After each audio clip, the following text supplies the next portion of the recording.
Afternoon, chaps and chapettes. I hope you are all doing very well today. So we have another episode of the Guitar Geeks podcast to come to you today. The first time I met him, I didn't realise I met him until we started chatting over Instagram and social media. And then when we brought up the incident, which you'll hear about in the podcast, he was like, oh yeah, I remember you, sort of thing. So today we have for you the wonderful Phil Dyer. Now, Phil works with Victory Amplification, Boss Effects, as well as Chapman Guitars and Musicism. He's also the guitarist in Oceanis, and he has played with Mary Spender as well and still continues to do so. And he's just an all-out wonderful guy. Now, as a quick disclaimer, if you dislike the Brummie accent like I have, or the Scouse accent, then this is probably going to be difficult for you to bear with. However, this is a really long podcast. It's about 3 hours this one went on for, and it was a really good chat with Phil. So without further ado, please make sure that you are following the podcast on your recommended social media platform. That's not what I meant. What I meant is for you to be following the podcast on your preferred streaming platform. Spotify, Anchor, Breaker, Apple Podcasts, you name it. We are on there. We're also on YouTube, where you'll be able to get the video footage, because there are moments on these podcasts that you have to see to understand some of it. So, without further ado, here is Phil Dyer. Phil Dyer to the Guitar Geeks podcast. How you doing, my friend? Hello, thank you for having me. I am very well, and yourself? I'm doing very well, thank you. Very muggy, very muggy, but I'm all right other than that. Isn't it? I've got both windows open and I've got a fan blowing on me, and it's still not helping, but hey ho, what can you do? I don't know, it's just thundered here, so I'm hoping it'll get a bit, it'll cool down a little bit, clear the air. It's either the thunder we've had or the thunder's on its way to us. I haven't quite worked it out yet. You might get that shortly then. We've just had a belt of storm there. Nice. So it's probably making its way then. So throughout all these podcasts, Phil's name has pretty much come up in, I think, 5 or 6 of these podcasts now. And to be honest, these podcasts probably wouldn't even exist if it wasn't for you. So for those people aren't aware, who are you and what do you do? Yeah, okay, so yeah, I am Phil Dyer. I'm a session guitar player based out of Liverpool. I play in a heavy metal band called Oceanis. We do kind of between mastodon-y, chuggy riffs and on the verge of periphery-esque technical stuff. So it's kind of a bit of a mix. But primarily the last five or 6 years, I've been a session player playing pop sessions for up and coming and signed pop artists, from neo soul to indie, couple of different artists.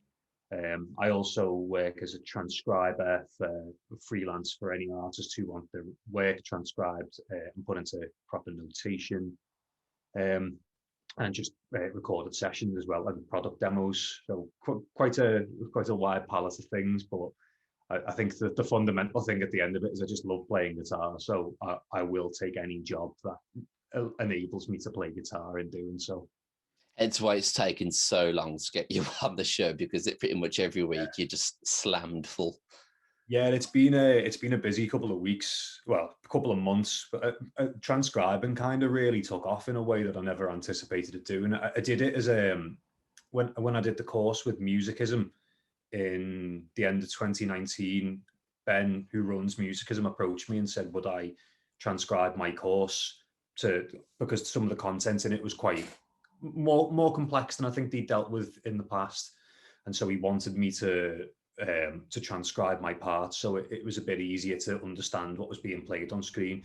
That, and I stupidly played the guitar that had no fret markers on it for the whole course. So if you're watching it, it's quite difficult to work out where you are. So hopefully this is a bit the transcription was able to aid that, so it makes it a bit easier to look at. But once I did that then kind of led to doing the later courses. So my mate Jack He did a course with them, and then so I transcribed his. More recently, the Rabia course, which led on to me transcribing Grinding Gears 1, 2, and 3, and then following that, Mary Spender's records. So it's been quite a busy, like a transition from not really doing a lot of transcription to it being one of my the bigger portions of my your main music. source of income.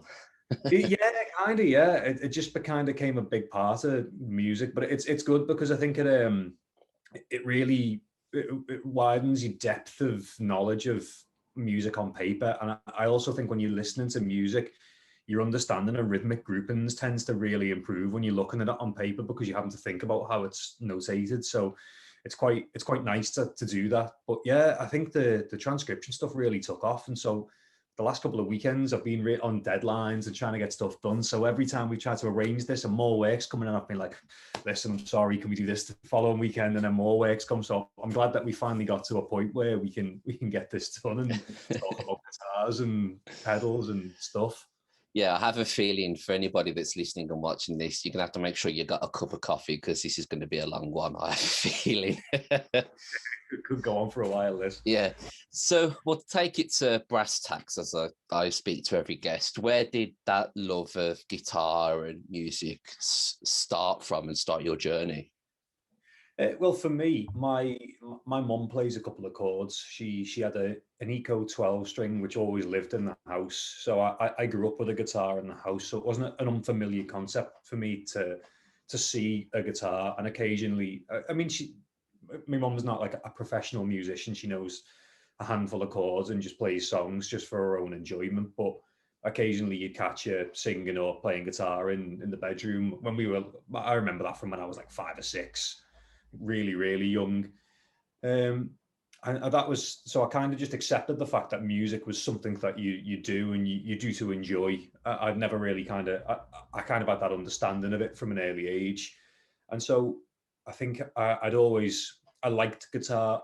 And the first time, I will say the first time I ever picked a guitar up, I wanted to ask her to show me how to play it. And I dropped her guitar and I snapped the tuning peg off it. And I must have been 9, and then I never touched one again for years. But I was gutted. I was really like, I got a fit. It's been fixed since, but yeah. So you got the slipper held across the room at you. Oh yeah, by me dad came out of nowhere. You know, solid backhand, parental justice. Yeah. But yeah, so I did that, and yeah, my mum was like always playing. And then I think when I must have been about 13 or 14, I think I heard Hendrix on the radio, and I was aware of Hendrix, but my uncle was really into like a lot of. He was a punk in the 70s, and he was into a lot of different styles of music. So he did me a tape, like an actual cassette tape, with loads of stuff on it, like Rush, and it had Voodoo Child on it, and that for me was like this massive moment where I was like, wow, what's this?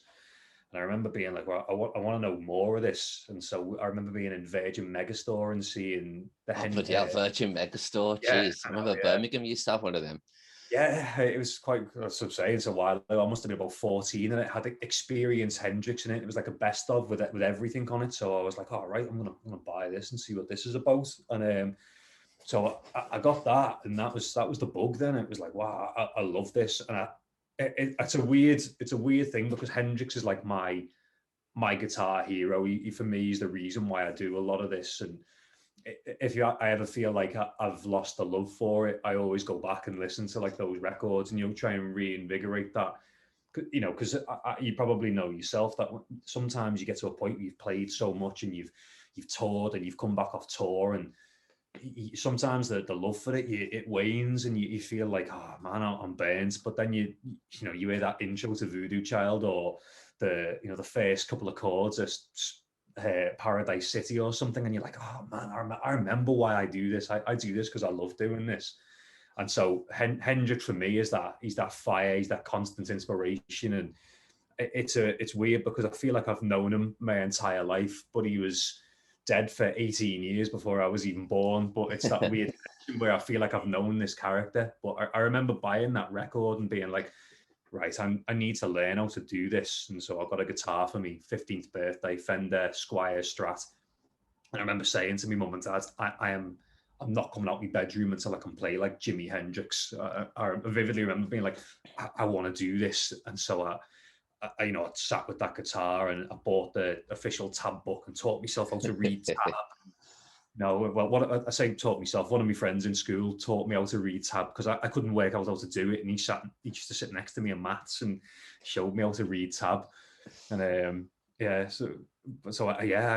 how to read tab, and so tried to work my way through this book and steadily, slowly but surely, learned most of Hendrix's back catalogue in my early teens, and that was like a foundation for me because some of those tracks were so, as well as being pivotal for guitar music, there's so many things that are applicable in different styles. So not just the lead stuff, but his rhythm playing so colourful, and there's so many flurries and interesting points and things that can be used in different styles of music, and it's so applicable in blues or pop or rock that I thought that this is really useful. And I think that kind of opened my eyes to there's more music out there than just rock. So I've always been, as much as I am kind of a heavy rock metal guy at heart, and I love that, I think that foundation of growing up with Hendrix means that I love all music, and it from an early age, I loved everything, like stuff that was on the radio, and my mum was into loads of disco and Michael Jackson and Luther Vandross, and she loved the Rolling Stones as well, but my dad was into The Who and Thin Lizzy. And so growing up, there was loads of different influences, and they both really loved U2. So I think all those like melodic sensibilities kind of really rub off on you from an early age and establish particularly in your early years, your tonal palette, what your ears accept. And I think from an early age, there was just so much stuff. I just remember when I learned to play, I wanted to play all of it. And I was like, right, well, I can do a couple of things now, so let's learn to play everything. And that was the ferocious appetite for information, and I just wanted to play everything. And I think that was my foundation for everything as a guitar player. Did you find, sort of, obviously growing up in Liverpool, it's hard to not talk about Liverpool and not mention the Beatles. So would you find that when you was listening to stuff like Jimi Hendrix or like Ozzy Osbourne, Thin Lizzy, that you was very much more of an outcast and not with the general consensus in the music community? Not really. I think I started playing guitar when I was 15, so I was in secondary school or high school, whatever you want to call it. But a lot of my friends, we'd all, I think growing up in Liverpool, it's very easy to look past that heritage. And it's not just the Beatles, because Liverpool's got quite a vast heritage of, like, Eric's, one of the venues, which is next to the Cabin, is a punk venue, and they've got the Clash and Sex Pistols and all these massive, really huge names from different scenes. So there are a lot more things than just the Beatles in Liverpool. So I think it's quite easy. So we didn't really appreciate their impact on music, because you grow up around it and you see the statues, and you drive past Strawberry Fields, and we all know where Penny Lane is. I mean, Penny Lane's 5 minutes up the road from where I am now. It's not, as much as some people who are Beatles fanatics are like, oh, Penny Lane's just, it is the road with the barbershop on it. Yeah, it's odd, but I think we kind of glossed past that when we were younger. So me and the guys at, my best mate who we grew up with in school, he got me into Guns N' Roses and a lot of the heavier stuff that I was into. He's still my best mate today. He still sends me, he's really heavily into country music, and he sends me loads of music to listen to. But we didn't really listen to a lot of Beatles because you've done that because it's all around you. So you kind of gloss past it. It's that thing of, you're so used to it, you don't realize how important it is.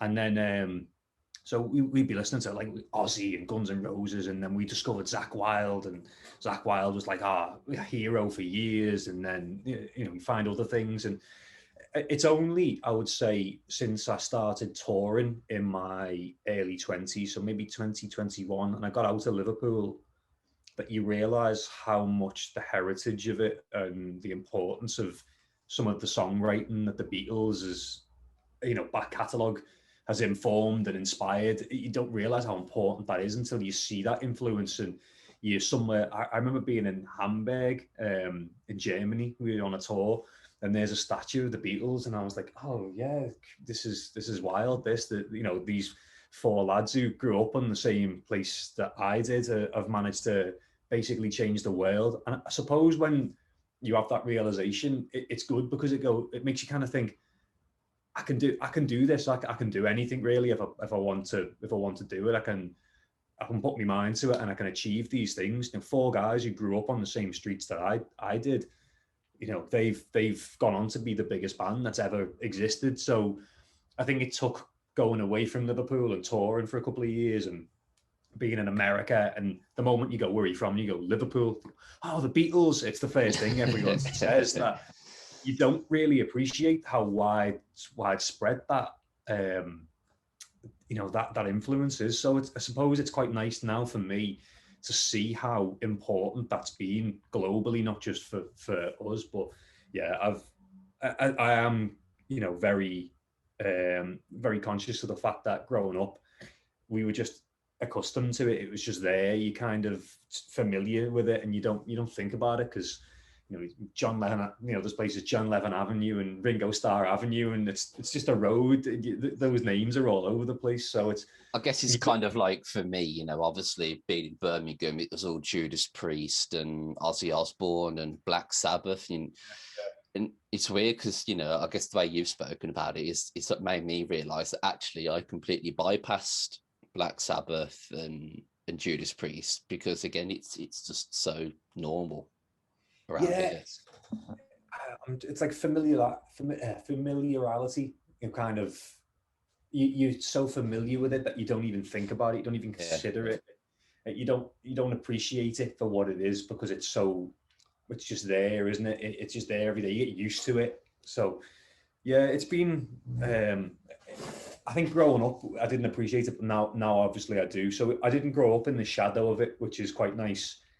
But it has inspired me later in my life because I think you grow up and you're like, yeah, the Beatles, yeah, the band who are from here who've done well. And I suppose every place, like Sheffield's got the Arctic Monkeys, and Manchester's got Oasis, and obviously Birmingham's got Black Sabbath and Judas Priest, and everyone's got that band that does well. And as you say yourself, you don't really recognize them. You don't grow up in that shadow, unless it's a band that's out there now. Like I can imagine if it was the 60s and I was trying to do this, you would be in the shadow of that band because it's everywhere. Yeah. But now it's the legacy of it rather than the actual, it's not overshadowing the music industry, if you like. So growing up, you don't feel put off in any way. It's just kind of more inspiring. Yeah, it's I guess like you say, if the Beatles were now, and if it was that popular as it is now, all the metal bands that are breaking through and stuff like that now would never get seen. Yeah, it's interesting. I think obviously music has changed dramatically in the last 50 years, so it would be obviously foolish of me to turn around and say that it would be as relevant now if it came out, because clearly it wouldn't be. It'd be a different game, but you've got to appreciate that the industry moves, haven't you? So that's it. So what was that first high school band like that you put together? Because we've all tried when we're 15 and 16 and we pick up a guitar, I'm going to make a band. And let's be fair, it always fails absolutely miserably. The first band I was in was called Fact with a K, and it stood for Four Arseholes Killing Time.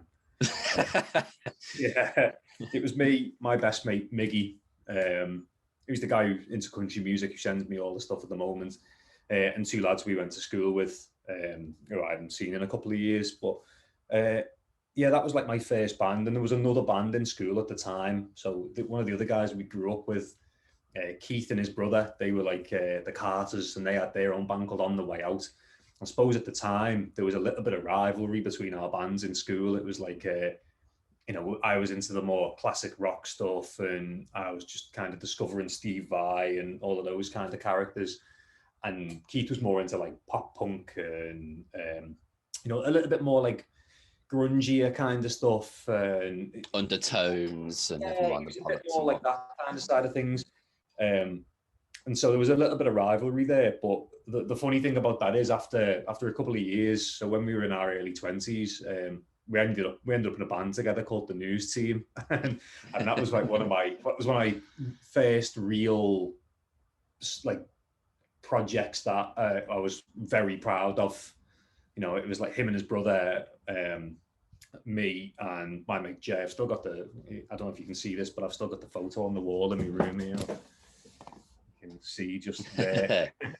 And that's from when we won a Battle of the Bands. I've got a very, very typically late 2000s baggy jeans and terrible hair. But yeah, so that was kind of my first band where I was like, I'm proud of these, and the songs were like written and structured. It wasn't just like 4 chords and a riff. It was, this is how the song goes, and so I was quite proud of that. But yeah, my first band, for Our Souls Killing Time, it served its purpose. Yeah, it got us out there, it got us playing live and stuff like that. But you know, you do loads of daft projects. Like I did that one, and then there was another band we did. I played drums, and I played drums terribly, by the way. We were called Dirty Love. No, I really do play them terribly, but we were called Dirty Love.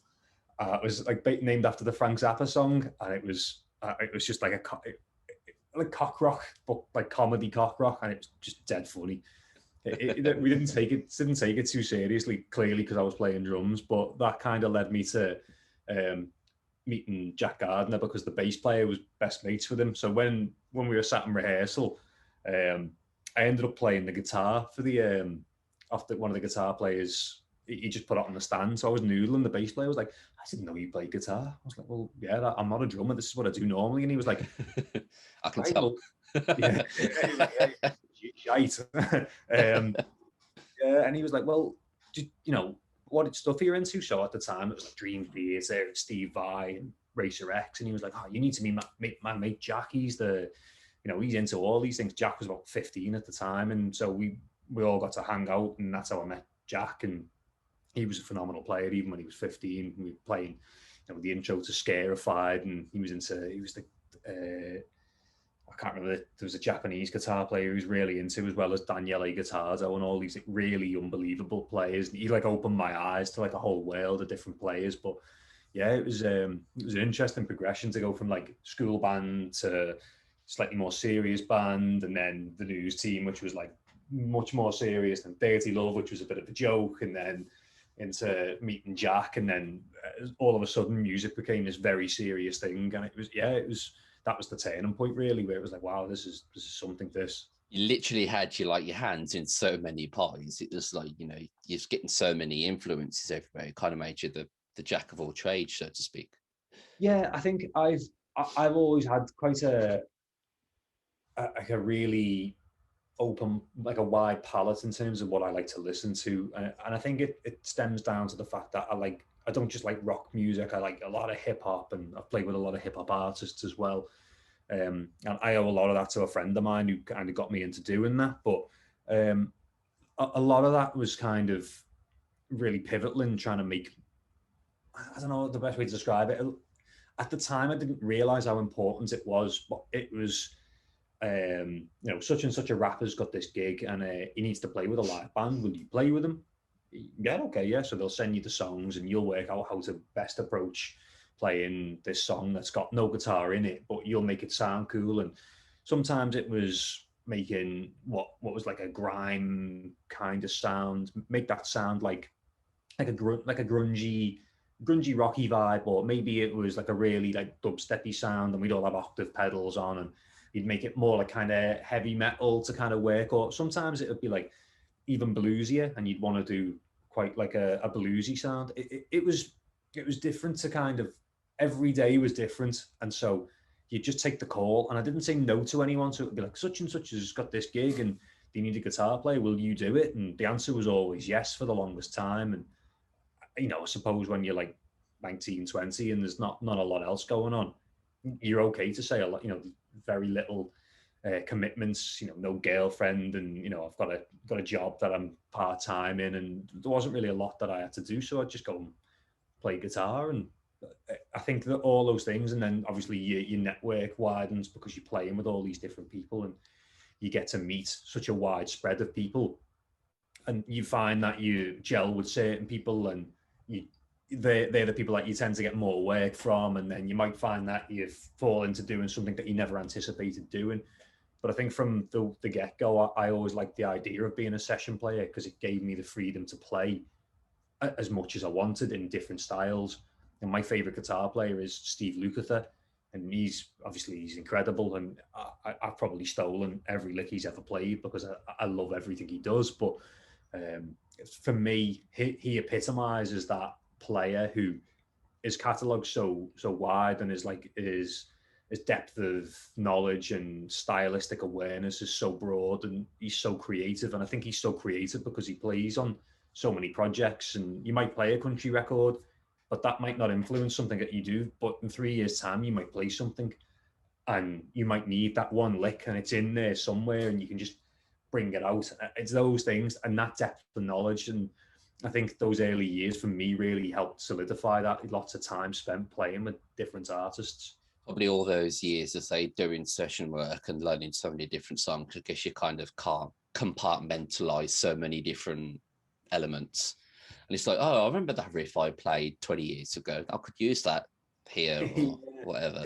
It's like you don't compartmentalize it because it all just becomes valid. Everything you play is valid to play. It's like there are no boundaries for it unless someone said, I need you to sound like, and don't get me wrong, I've done sessions where someone said, I want you to sound like this Eric Clapton record, and you go, okay, sound. So you go and listen to the record. It might be like Journeyman era Clapton. But I don't have Eric Clapton sound.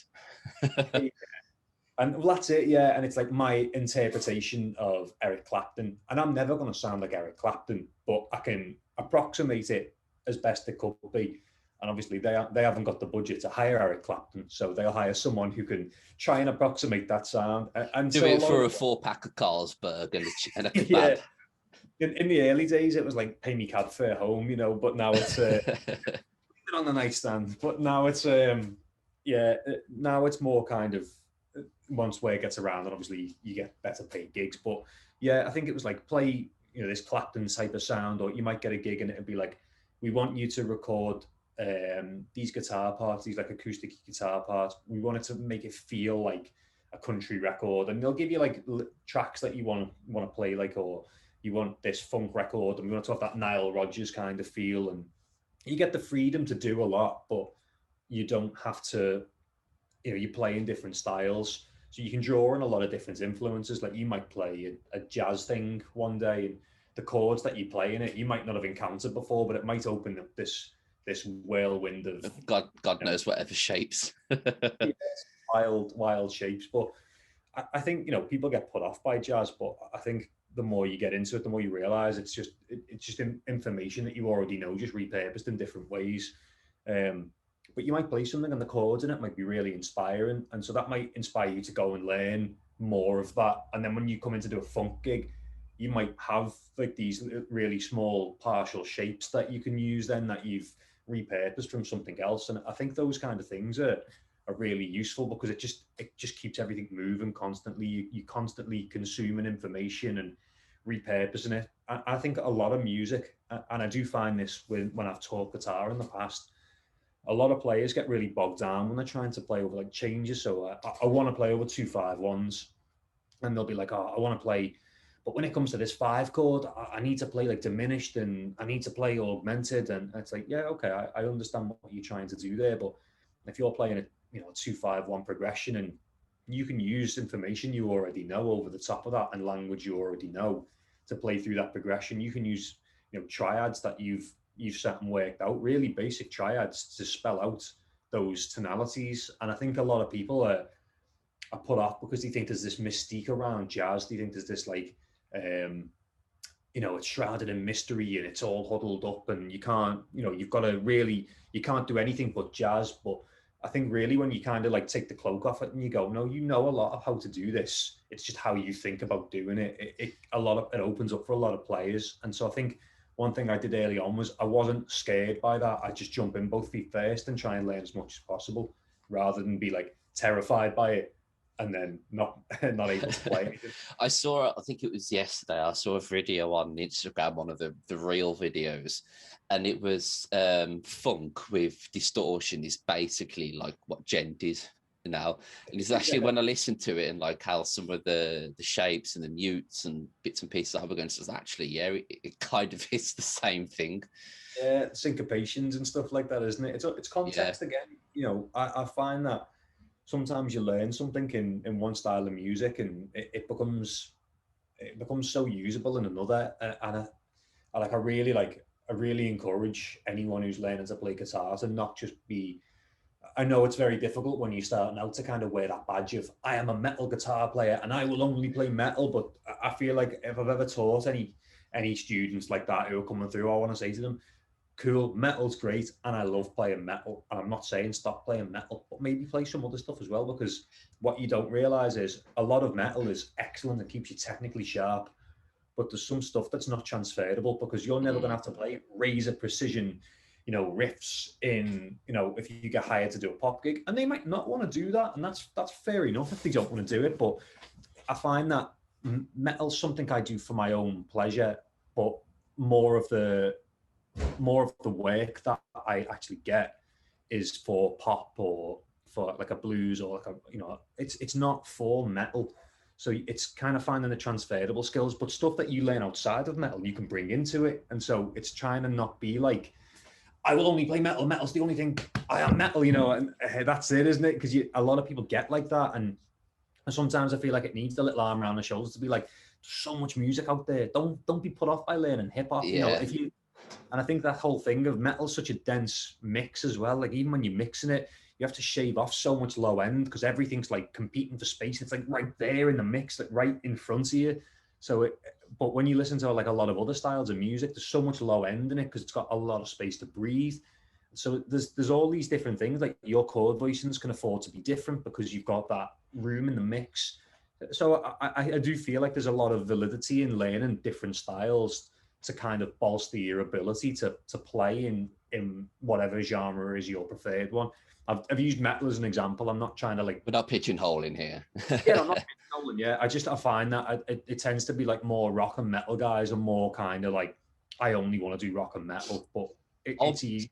Yeah. I'll be honest, like if you would have said to me 10, 15 years ago, kind of whenever I first picked up the guitar, if you would have told me that now I would be listening to like stuff like John Mayer or like bluesy bits and pieces, I'd be like, get fucked, I ain't listening to that shit. And then it's like, actually now I listen to it, so like, oh, I like this idea. And you're just saying, like obviously with metal in a mix as well, I was speaking to John Canern, and he always say that pop music now is so pivotal.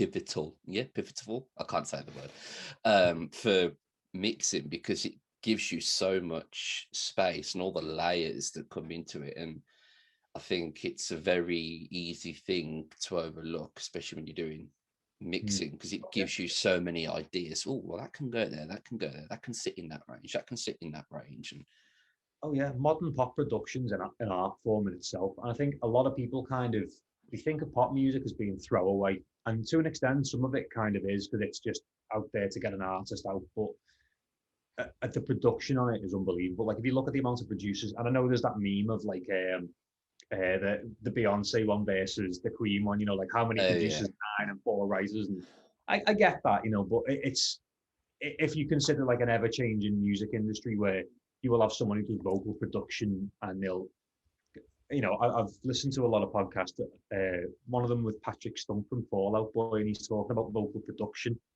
And his vocal's incredible. He can go in and sing it. He doesn't need auto-tune, but they will tune his vocals because it makes it radio ready. And as silly as that sounds, and kind of as daft as that sounds to have, you know, an artist who can sing so well auto-tuned, it's just become the standard, and people kind of expect that. People's ears are attuned to that. So that's why you have a vocal producer, and then they'll have someone who'll be like the production of strings, and then they'll have another producer. And this is the joke that you just sit in a room and say, turn that up 1 dB, you're a producer. But a lot of it is more, yeah, it's more, I suppose it's a lot more nuanced than that. And you'll have like someone who'll do strings, or someone who'll do like, you'll produce the track, the record, and then the vocal producer.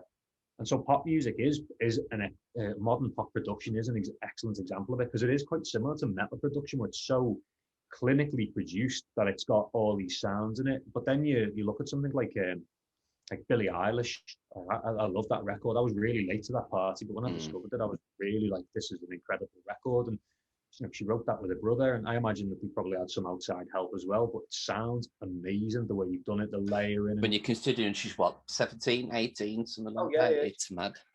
18, 19, yeah, she's not that old at all. She's got an incredible voice, and she's also got that, the music is, when it's dense, it's really dense, but when it's sparse, it's just air in her voice, and that's amazing, incredible. But John's record's a great example of a well-produced record. Like, I love the production on his Is This Thing On's the most recent one.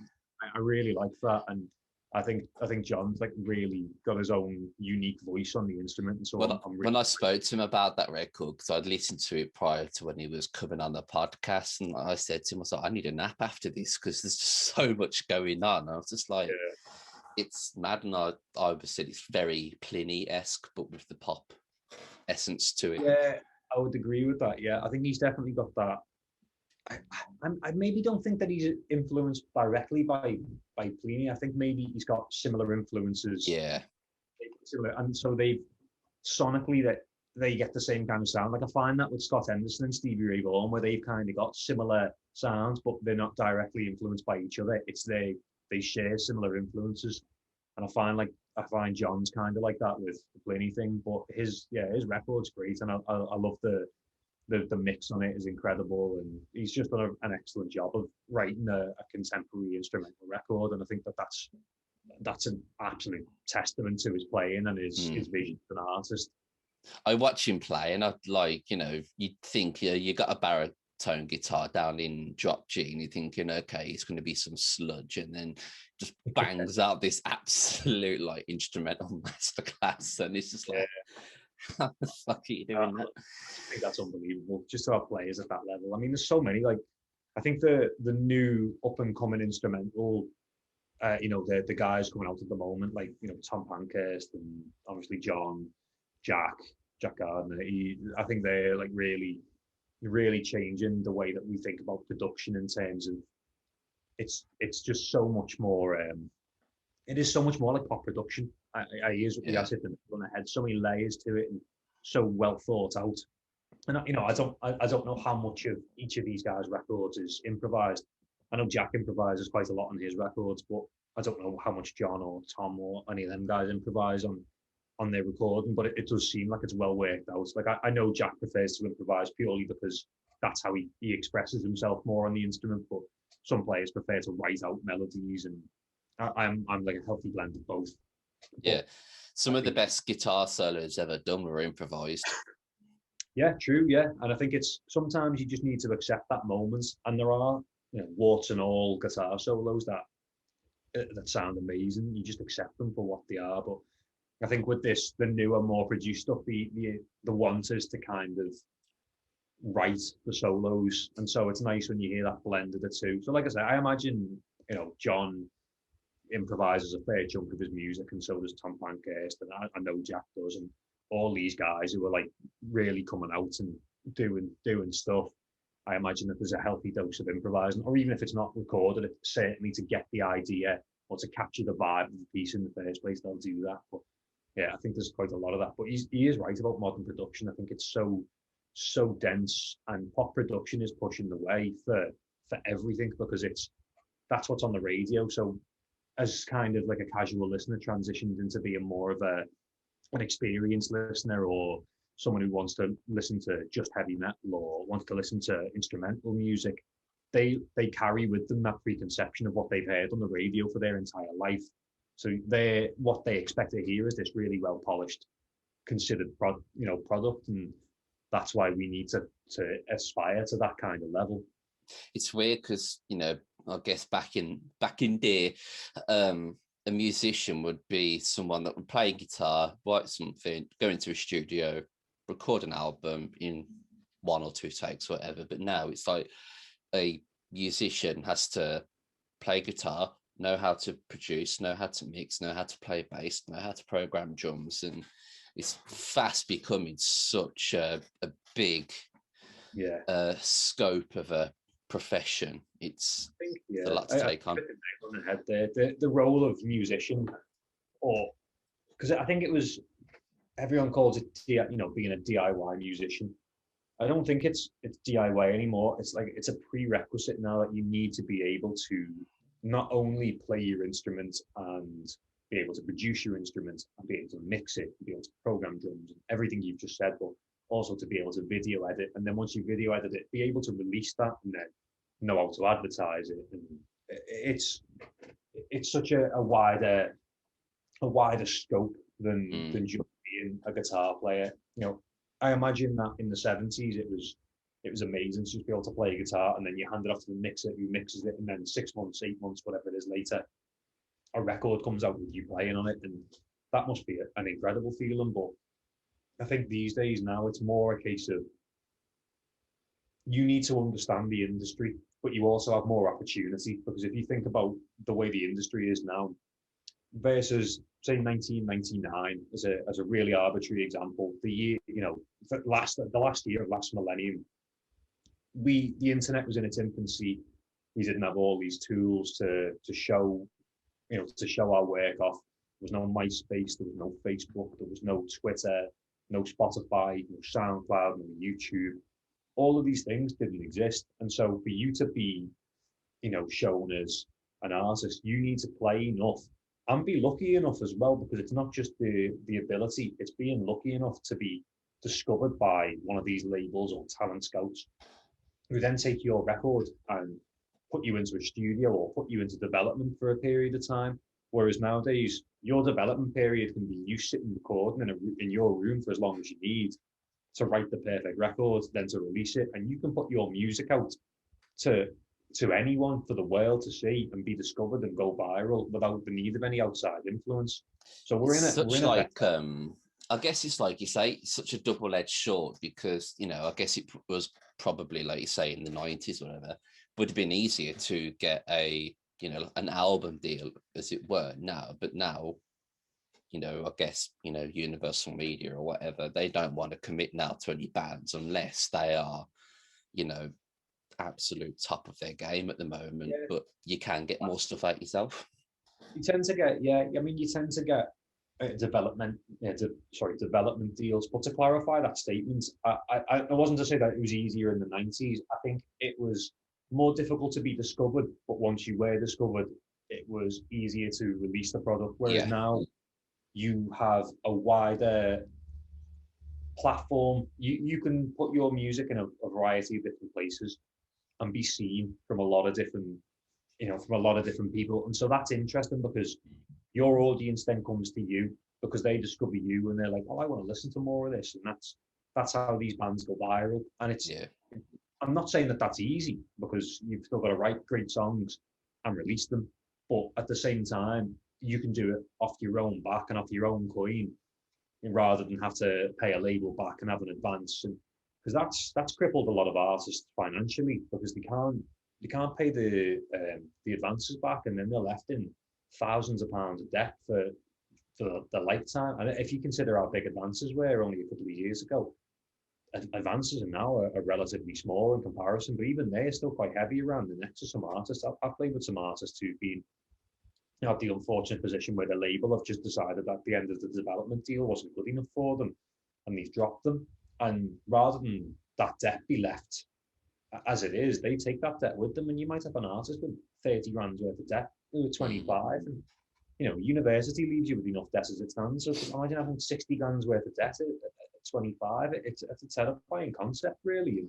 And I think everybody's kind of susceptible to it, because especially even with COVID, after gigs and tours were getting cancelled, for example. I know it's slightly different, but I remember seeing something about Devin Townsend, and he was saying that he was like 35-40 grand's worth out of debt because all of his tours were cancelled. And, that's someone like him. I think Live Nation changed the terms of their contracts as well. So previously Live Nation had a clause in their contract. So if you were an artist and you, for whatever reason, your tour was cancelled, so say we were due to play the Pyramid stage at Glastonbury and that got cancelled because it got rained off not the Glastonbury ever gets rained off, but act of God kind of thing. We're looking at you, download. Yeah. But you'd still get that, you'd still obviously get your fee, you'd be paid for it, because obviously it's like if you were to do a job and you cancelled it within 24 hours notice, you'd still expect to be paid for your time and everything, because you've committed to it and you've turned down other work, so you want that. So previously Live Nation would pay you your fee, but now they've turned it around so that if for any reason, now obviously COVID's the main driving factor for this, if you have to cancel your fee, you only get 25% of your fee if the event gets cancelled. However, if you cancel, so if you're, God forbid your drummer breaks his leg and you can't tour, you owe them 200% of what you would have been paid. So if imagine an artist, imagine Dave Grohl, Foo Fighters, imagine how much money they would get paid. So imagine they're on, let's pick a figure out there, $1 million to play a festival in the US. And then if the festival gets pulled for no reason whatsoever, they only get 25% of it. So that's only, $250,000, which for them, expecting their $1 million, and I know this is a lot of money, it's still not a lot, because you've got to consider their crew and their setup time and everything. It's not just, it doesn't just go in Dave Grohl's arse pocket, that $1 million, you know what I mean? Stage cost or what have you. All of that costs, the rigging, there's crew, it's, you have a 40 strong crew. However, Dave Grohl breaks his leg, and Dave Grohl's renowned for letting the show carry on.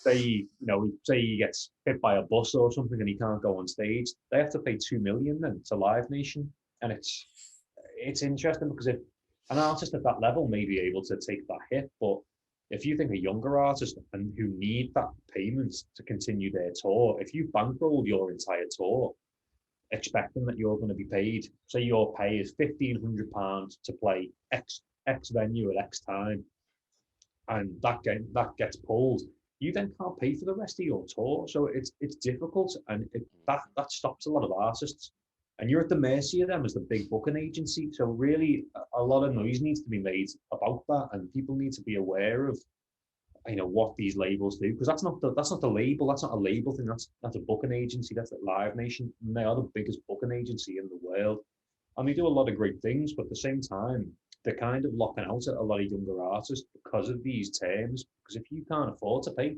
200% of your fee, that's a phenomenal number. Even if it's only a couple of £1,000 and you're a DIY artist who's not making that much money, a couple of £1,000 a lot. It's like, I wouldn't be able to afford to continue a tour if I had to pay them £3,000, whatever. It'd be so difficult to recover from that as an artist. And so you're getting a lot of artists in that situation where they have an advance and then they'll have this kind of issue come back to them. So it can stop a lot of people from touring, and then you get a lot of bands who just go as studio bands and just release music as frequently as possible to try and mitigate that, to stay relevant.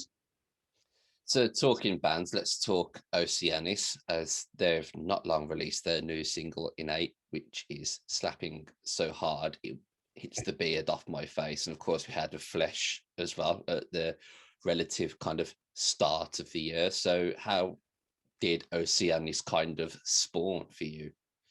Hey, well, Oceanis were already a band before I joined. I joined in 2011, so I've been in this band for 10 years in August. But Oceanis existed with another guitar player, and for whatever reason it wasn't working out with him, and he chose to leave. And my other band with Jack we'd supported Oceanis in a venue in the city centre in Liverpool. And so Cliff, our bass player, he messaged me and was just like, do you want to come down and have a tryout for the band? And I was like, yeah, sure thing, yeah, cool, I'll come down. So I turned up, and at the time my gear wasn't very good. I had a Line 6 Spider 3 because my Marshall had blown up. So I had the Spider 3 thing as kind of like a temporary amp for the time being. And it was, I mean, they are pretty bad and pretty fizzy, but they're not as bad as people kind of give them credit for. If you know what you're doing with them, they're not too bad. But if you don't know what they're doing with them, they're fucking awful. Yeah, it's difficult because I think a lot of people kind of have this, Line 6 is shit kind of thing with all the Spider, but they're not too bad. But yeah, so I got this phone call off Cliff, and he was like, come down for a trial. So I turned up, and Stu, who was our other guitar player, Stu's got like this mountain of gear. He's got a diesel VH4 and a Messager rectifier and Marshall JCM 2000. And sounds like my ad. It's like the amount of gear he has, and I'm just like, oh. Yeah. So I walked in and was like, oh wow, this is amazing. Like, just walked into like Gear Central, and I was absolutely like overwhelmed by it. And he said, I've got an amp set up for you there, so he set his JCM 2000 up. I plugged into it and I was like, oh, I love this amp straight away. And so I learned one of the tunes. And I didn't really think anything of it. And then the end of the rehearsal, they always went, right, so we rehearse every Monday, Wednesday and Friday, and we've got a gig in 2 weeks, so I'll see you on Monday. And I was just like, so am I in then? And that was it then. So I'd been in Oceanis for that point. But we early on, we did quite a lot. We released our first EP, Planets, is quite progressive in terms of stuff we've done. So we've got, that's like 7-minute, 8-minute songs on it. And then we played, that came out in 2012. So that was a 3-track EP, sorry. We released that shortly after I joined. A lot of that material was already written when I joined. And then we were playing that material and other stuff we were constantly writing at this point. And we won a Battle of the Bands to play Bloodstock, the Metal to the Masses thing. So we played Bloodstock, and then we played a load of other festivals. And it was going really well, and everything was going great for us. We were starting to really pick up a bit of notoriety, and the options for touring were coming along. So it was good. It was going really well. And then we released our second EP, Totality, which I don't think ever really kind of reached the point what we wanted it to make. So the difference between Planets and Totality was that Planets was recorded in our rehearsal room. A friend of ours, Lee, who was also in a band, recorded that, and he recorded all the guitars and then reamped them through a friend of his up an Axe. The guitar tones on it were quite good. And then we did the next EP, Totality. We did that in the SAE, but the guy who did the record for it, lovely guy, also a great guitar player. He was only just studying to be an engineer, so the guitar sounds that we recorded, although they were live amps and they weren't an Axe effects, it always felt like a bit boxy, and it never really felt like what we were as players. So there was a struggle there because it never represented us, and we never felt comfortable with that EP, and consequently I don't think it did as well as we anticipated it doing. So things went on, and we wrote and we recorded, so we were ready to release the next record in 2017, very early 2017. It must have been very early 2017, and it was ready to go, and we just needed to send it off to mix. And then a couple of factors came in. Our bass player had a baby. Our drummer already had a little boy, but our bass player had his daughter. And Joe, our frontman, he owns his own bar, so he was like really focusing on his business and wanted to get his business off the ground. And so the idea was we wouldn't necessarily take a hiatus, but we wouldn't necessarily be as active as we were. So we just kind of took the foot off with it, and we still rehearsed twice a week, just because it was an outlet, so it allowed us to still write.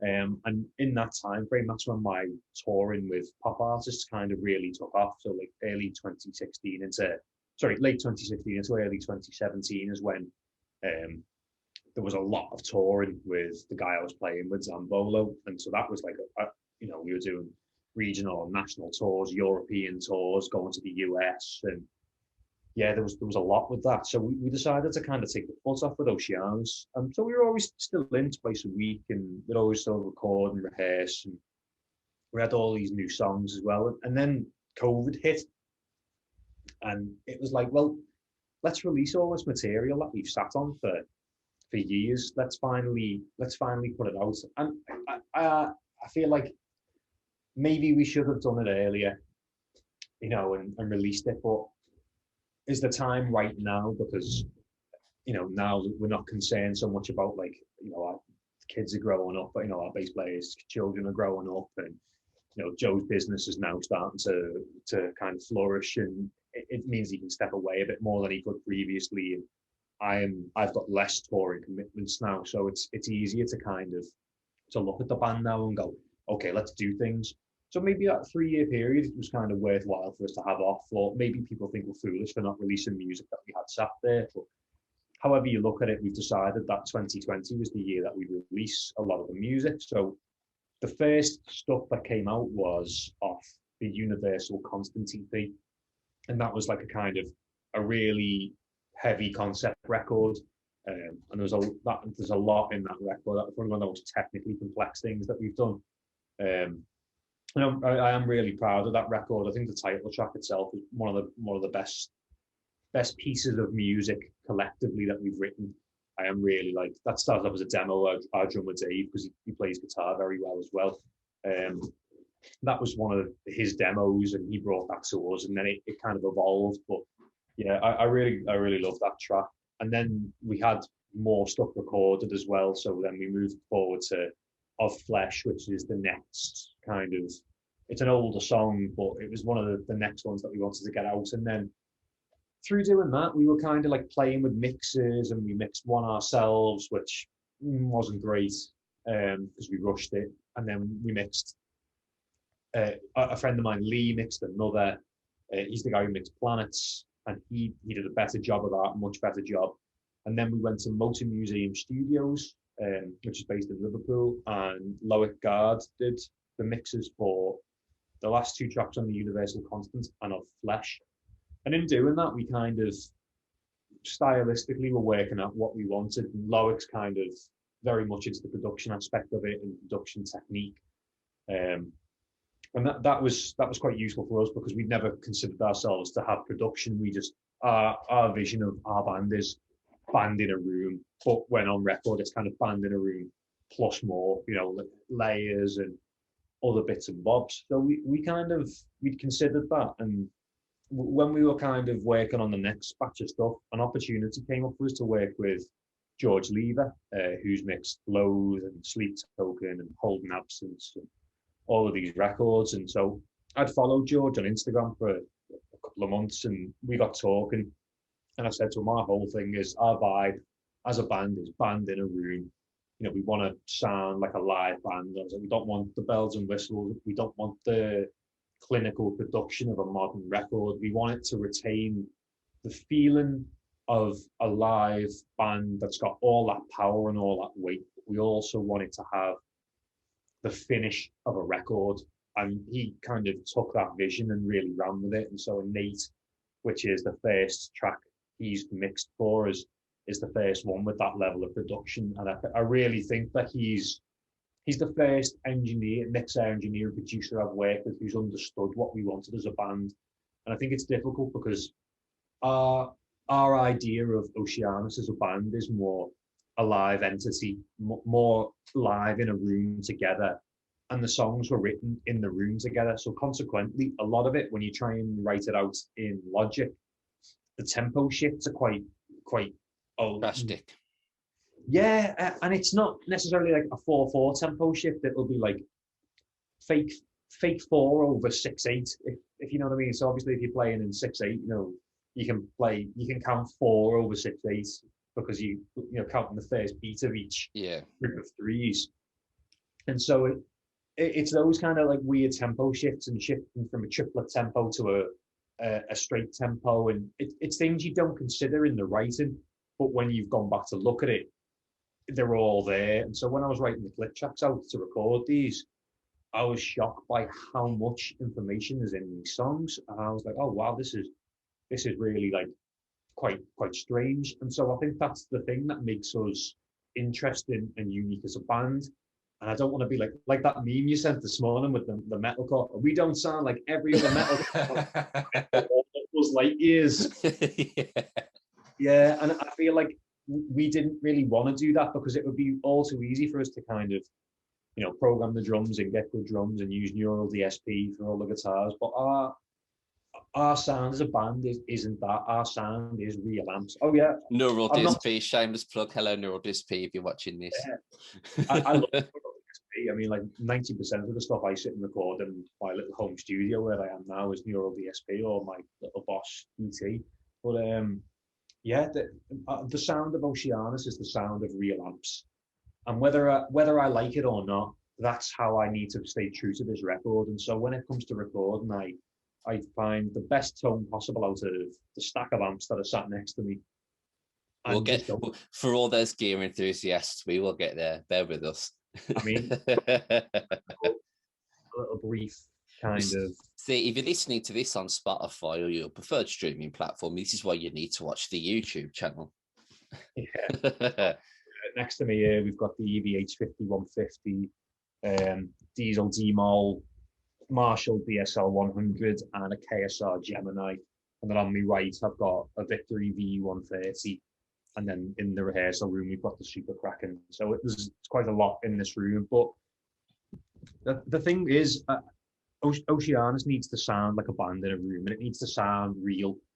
And the neural plugins are great, and I'm not having a go at saying that they're not, they don't sound like real amps. You can't get them to sound. You absolutely can. You can do whatever you want with them, but it doesn't sound like us. And when I've used them to record, it doesn't sound like how we sound in the room, because it's missing that sag and that realism that the amps tend to have. It's like a thing that only guitar players, I guess, can kind of really put their finger on. Like, as much as a drummer, it's like, mixing on Logic, a drum set, and then going to play like a real, there's just that certain, it's almost like a frequency. It's almost just like a very specific frequency that you get with an amp that you don't get with a plugin or a Cortex or a Kemper or an Axe Effects or.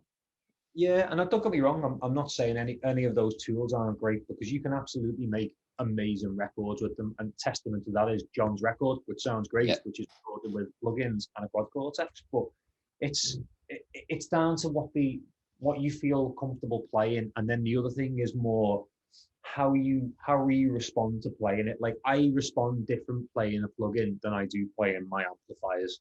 So I obviously I'm a Victory artist, so I use the Super Kraken pretty much for everything for Oceanis. That's my sound. And Stu uses a Diesel. So when we record, we have a quad track, and it'll be Diesel and Diesel and Super Kraken, or we'll mix and match whatever kind of suits the part. But there is something about the feel of that amp and obviously 2 notes torpedo to record them in. I can't make noise. I'm in a house. It's not soundproof, but like me. Sure, the neighbours would have quite a lot to say. But the main thing really is that it gets the feel and it gets the sensation of playing, and it makes it feel like a real band. And then the other thing there is, we didn't want to just do sample replacements on Dave's drums. Like, Dave, our drummer, is really particular about the sound of his kit, and he's an incredible drummer. I'm really lucky to play with a drummer who's so capable and so, so not even just capable, but he's creative and concerned about the sound of his kit. And so he doesn't want someone to go on there and go, well, I'll just use the Get Good Drum sample pack and, replace your snare. Because he'll play entirely on the grid. So it's easy enough to just replace all of his sounds and, put it in and then quantize the drums. It's like, well, you may as well just program them. But I don't want his drums programmed, and he doesn't want them programmed, because it needs to sound real. And them moments of pocket and then feel and the push and pull of the tempo is what sounds like us. It's those little moments, and it's that little bit of specialty. It's that genuine feel, isn't it? There's something about a band in a room that just have that specific feel of being one cohesive unit that you can't really produce in the studio. If that makes sense. I think of like having a really deep pocket. Like, a great example of like a drummer who plays progressive metal who's got a really deep pocket. Ben Meinl. I love Ben. I work with him all the time with musicism, but Ben's got a great pocket, and I love Ben's grooves. Ben's grooves. I've never had to play it for days. We've never had the pleasure of playing together, but he understands how to really sit into a groove and a pocket. And Dave has that similar kind of feel. And so I'm really happy and really pleased that I get to play with a drummer who understands that about themselves. And so I don't want to take that and make it sterile by just programming it. So when I record Dave, I want to record as accurate as possible. And he's laboured over the sounds of how he wants his drums to sound. And, you know, he's really particular about cymbals. He likes trashy cymbals because they cut through better for what he wants to do. And it kind of started out of necessity that he used trashy cymbals because he was, you know, kind of at the time we started the band, he wasn't on much money. And so he was making do with broken cymbals. But now that's kind of become a bit of his sound and doing stacks out of broken cymbals. And yeah. there's nice ones, and obviously he's got a couple of broken ones that are stacked up and they sound trashy and they sound great, but that is how we sound. And it's all of those little factors that you can program all that in, and yeah, you might sound like it, but it's missing that last 5%, and that last 5% is what makes Oceanis sound like Oceanis. And I think it's so easy to kind of, because the tools are there to create a great record in your at home on a Focusrite interface, program the drums and play the guitars in with plugins, that you can write a great record. But when you really take the time to labor over, is this what I'm about? And we've identified that about ourselves. It's like, what is Oceanis about? And Oceanis is about being a band in a room. It's about that feeling. And obviously I know you haven't seen us live, but one of the main draws for us live is Joe, our frontman. Joe is, I would describe it as like he's a character on stage. He's got the character of as Joe, the frontman. He comes out with the bravado and kind of how you see him. Yeah, in the video for Innate, you kind of get a feel for that. And we've started to develop the character of Joe as a frontman. Because Joe is kind of like Clark Kent versus Superman, but it's more like if Superman was an angry bastard who wants to kill you. So, more like the Incredible Hulk, but he's less tortured than that because he's a lovely fella. But it's really kind of trying to display that character and explain that this is what Oceanis is about. And so on stage, Joe is this madman possessed, and I'm lucky to work with a vocalist who's so capable, and he's, you know, he can do everything from the Randy Blythe, you know, really guttural, you know, kind of like visceral, you know, angry that stuff. real deep growl. Yeah, and then he can do like the Sugar style, and then he can do all like the really septic flesh high. He's as a metal vocalist, I've never encountered anyone with the capability and the kind of palette and range that he's got. And so I'm really like, I'm fortunate to be in a band where we've got a frontman with that palette, a drummer who's so capable and so dexterous, a bass player who knows exactly where he sits in, and then Stu, who's arguably one of the best sounding guitar players. I like how your word the bass player is, he just sits in there. So basically, we don't have anything to do with you. no, Cliff's pivotal to I'm not downplaying Cliff's role. Cliff's pivotal to this band because we are like, between me, Dave, and Stu, we will write riffs that are out there and crazy. And Cliff is that kind of bass player who goes, right, well, you're going out, so someone needs to stay back and hold this together. And he's excellent at just staying totally locked in. And it's really difficult to fuck with his timing because he'll just stay locked in and play exactly what he needs to play. He's like a metronome. Yeah, and that allows us to kind of do the wilder things because there's a solid bass there and he just locks in with the kick drum. And so I'm fortunate to have a band that understands that, and it comes with a level of maturity because we're not a younger band. Obviously, I'm in my mid-30s and they're in their late 30s, but we're not kids trying to like, you know, coming out with our dick swinging and like, look what we can do. It's kind of knowing when to not play and when to play and when to hold back. It is that kind of that really sets it apart for me. And so we've established that what we need to record is we need real amps because that feels better and it feels like us. We need the drums. We don't want samples on the drums. We don't want any production tricks. We don't want reverse cymbals, and we want it to sound like we're there, and we want it to be mixed. So the space in that mix as well, like, you know, when you hear it in a room, because the room's just as important to it, and so the room is part of the mix. And for us, that's the big thing. So I can't wait for the next 3 tunes that we've got to come out because there's some wildness to come. And then we've got 4 tunes for 2022. So we're ready to go until I would say mid-2023 with releases. So you'll get I like how that sounds. Sign me up, man. Sign me up.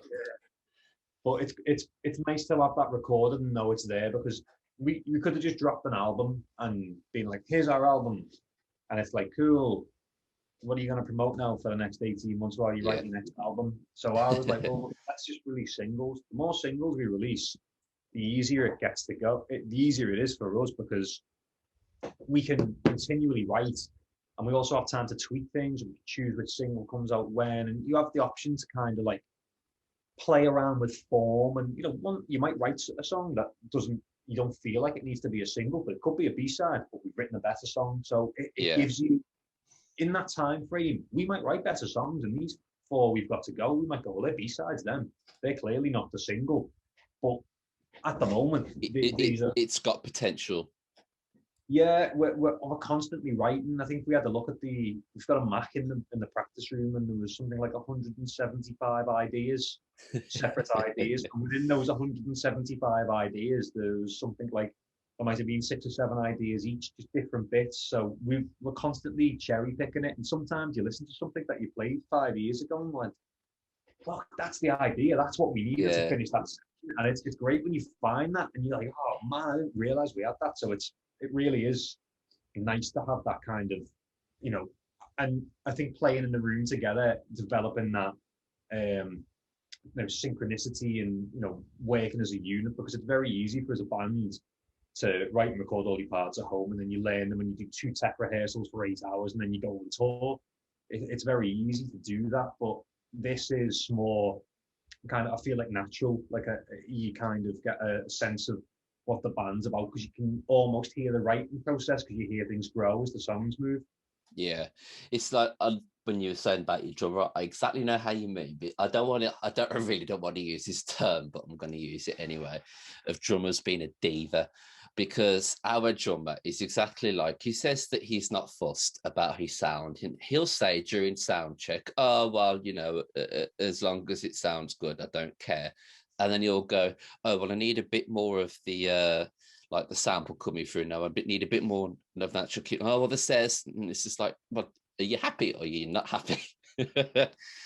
What happened to you being being happy with anything? Yeah, no, it's I think Dave is like, I'm not saying Dave's a diva, but his thing is, I don't want samples on my drums, and that was like from day one. And we've, the universal constant, we recorded the drums ourselves, so the drums weren't a good sound. They weren't great. They weren't as good as they could have been. We could have done a better job of it, but we were inexperienced at recording in late 2016 when we recorded them. So it's a learning curve, and now we know when we do them again how to do them properly. So initially they were sample replaced. For the more recent stuff, it was done in the studio, so it's a bit cleaner. But now we've kind of got a clearer vision of what we wanted, and rather than spend the money on the studio, we'll spend the money on mics and then find a room that feels like the best room to go into, and then take the studio setup there and record the sounds. So with recording, obviously saying recording it yourselves, was that purely because you had your own idea of how you wanted everything to sound, or was it purely down to not wanting to spend the money to go into a studio? It was 2 things initially. So in 2016, when we recorded it, financially it was difficult because, as we mentioned, one of the members of the band was having a baby, so financially he couldn't afford to fork out for 6 days in the studio. Joe was out of the question, because he put all of his money into getting his business off the ground, and so the 3 of us could have kind of scrape money together to get a couple of days in the studio. But then it was like, right, do we do this, or do we learn how to do it ourselves? And so we decided that we'd pool the money together and buy the best set of mics we could buy at the time to allow us to do it. And it was a learning curve, so we taught ourselves how to do that. And obviously now I'm quite adept at using Logic, and I'm quite happy to mix. And I've learned more through Logic through you in the last year than I've learned myself. I had the privilege of working with Zambolo, and Zambolo was like Logic Yoda. The guy was a genius. Like, that was, of all the session gigs I've played, that was my favourite.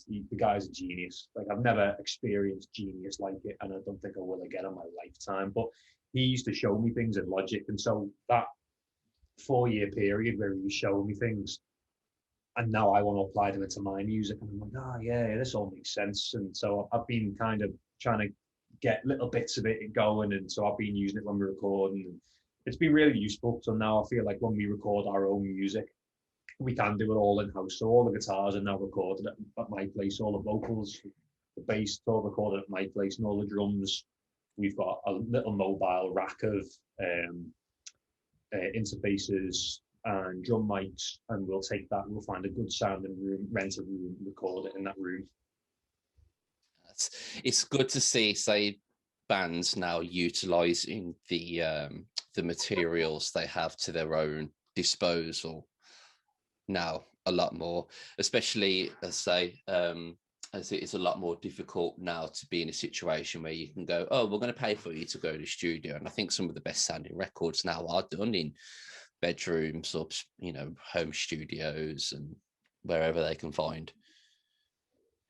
Yeah, it's interesting because I think reasonably it would be nice to go to a studio and record everything in a studio and be in that environment and have the producer on you, but financially it is difficult to do that. And so one of the main things that I tend to think of here is I try and detach myself as much as possible from the tracking.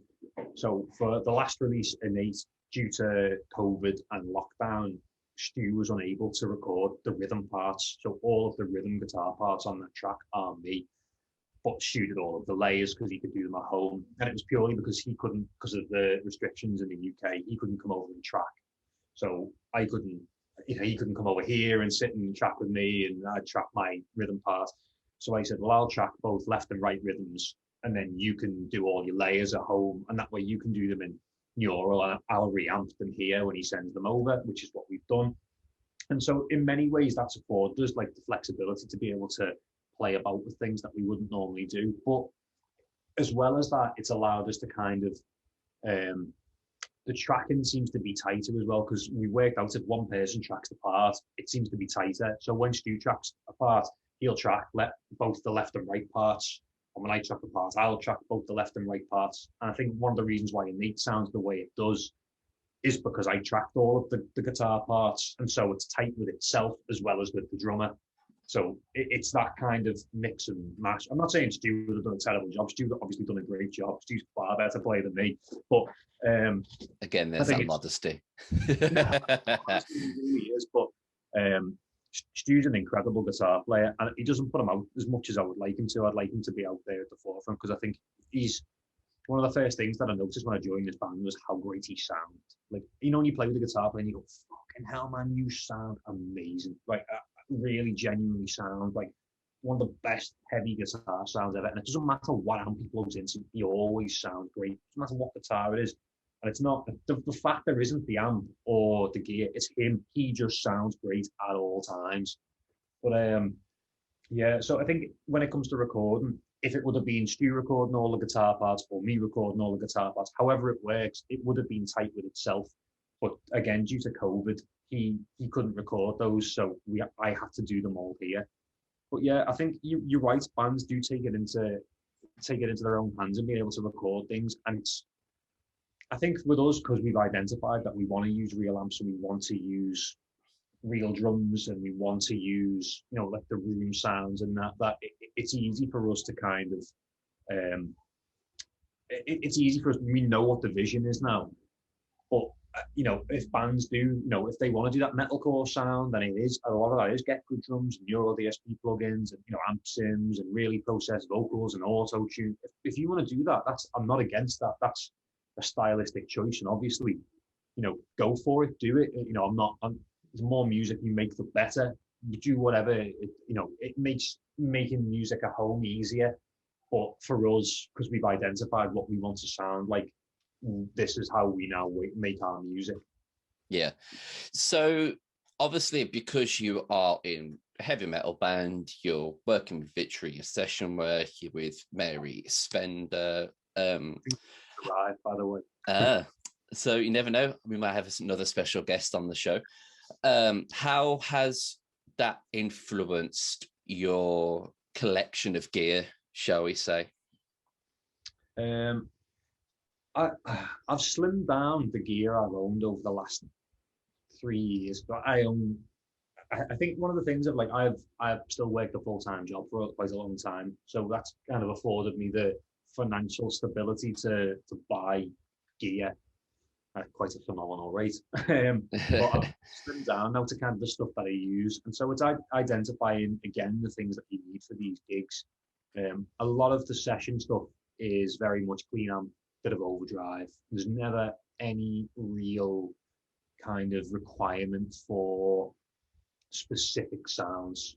You know, it might be one song that's like a specific tremolo on an octave part or some fuzz or something, but you never get like anything too crazy. So I have a setup for that, and that's like a Victory V40 clean platform head, and a couple of pedals, choice pedals for that, and then I'm sure I'll be able to post a few pictures in here of your pedalboard setups, and I'll have to scroll through Messenger and find them, but there's somewhere. I think there's some on Instagram there as well, because obviously one of the more advanced kind of session gigs I did was with Zambolo, and his music was neo soul, but it was very electronic, and so he had very specific sounds. So every track had a different sound, and so I still use a V40 as like the clean platform, and I used my ML1, the white traditional ML1 that you've probably seen. Yes, I've got a story about that will come in to into the podcast. You know what I mean. That guitar is my number one, and so that was gifted to me by Chapman the day we played the O2 Arena, which in itself is an incredible statement to say, and believe. But so I use that guitar predominantly, but his songs, he would have specific delay times, specific reverbs, and specific kind of choruses, phases. Excuse me. He had quite a lot of like specifics and octaves, buzzes, and he was really particular about the sounds. And so my job was to be a synth in a lot of ways. And so I was trying not being a synth pedal, but being a synth, and then being a guitar player again, but then back to being a synth. So it was kind of like jumping between it. So it was very patch based, and I used the Boss ES8 for that, and then the Boss 500 series, and that was really good for me. Obviously, it allowed me to kind of, have presets and banks, and it was a game changer, absolute game changer. And then I had the pleasure of bumping into Thorpe at one of the, I was working for Victory and doing a session, and I met Thorpe, and me and Thorpe hit it off right away. And he's like, I've said it before, I absolutely fucking love Thorpe. I think he's a genius. Like, his pedals are incredible. The Gunshot is my favorite overdrive. I was waiting for that. I knew it was going to come in. I told you before, I think it's the best overdrive pedal I've ever heard. I love it. I don't think nothing in the market comes close to sounding as much like a Crank Marshall as that. He is incredible, and we only communicate via memes currently on WhatsApp. But he was an absolute great guy to have on the podcast the other week. Yeah, I'll be honest, I still haven't listened to it yet. I'm going to listen to it on my way to work this week. But I think when I met Thorpe, it was the first time I met like a pedal builder, and I was like, oh yeah, you get like what I'm about. You like, you really understand. Like, I want these sounds. And so yeah, I've got a Dane and a Gunshot, and I've got quite a lot of Thorpe's pedals, and I love the sound of them, and they kind of got me closer to the sounds, and the versatility of them. Yeah, that's the main thing. You can dial it in a million different ways, and the fact that you can calibrate how much bias the pedals got, that's such a fucking clever idea. Thorpe, if you're watching this, we need a signature full Dyer pedal. You heard it here first. I think we're a long way off one of them, but there's a couple of things that I'd love to do to the Gunshot to kind of make it more tailored to me, and whether that's more something I will ask him to mod, or whether it's something that would be viable as a production model, as it obviously by the by. I'm not a big name guitar player who's going to sell pedals by any stretch, but at the same time, I think that pedal is unbelievable, and so that's kind of been a really big part of my sound. And so when I kind of integrated that into my rig, and then the Dane, and then there was like a couple of other things, and then I came into contact with Stu Tate, who makes like the Antares drive, and a real underground kind of quite a lot of pedal builders, and there was just loads of guys who just kind of came up out of nowhere, and I found like you find your sound, and it just seemed to just all turn up out of nowhere, and I was like, right, these are all the guys that I want on my board, and this is it, yeah, this is cool. And that was the sound for those pop gigs, because a lot of the overdrive sounds are pedal based, it's not amp based.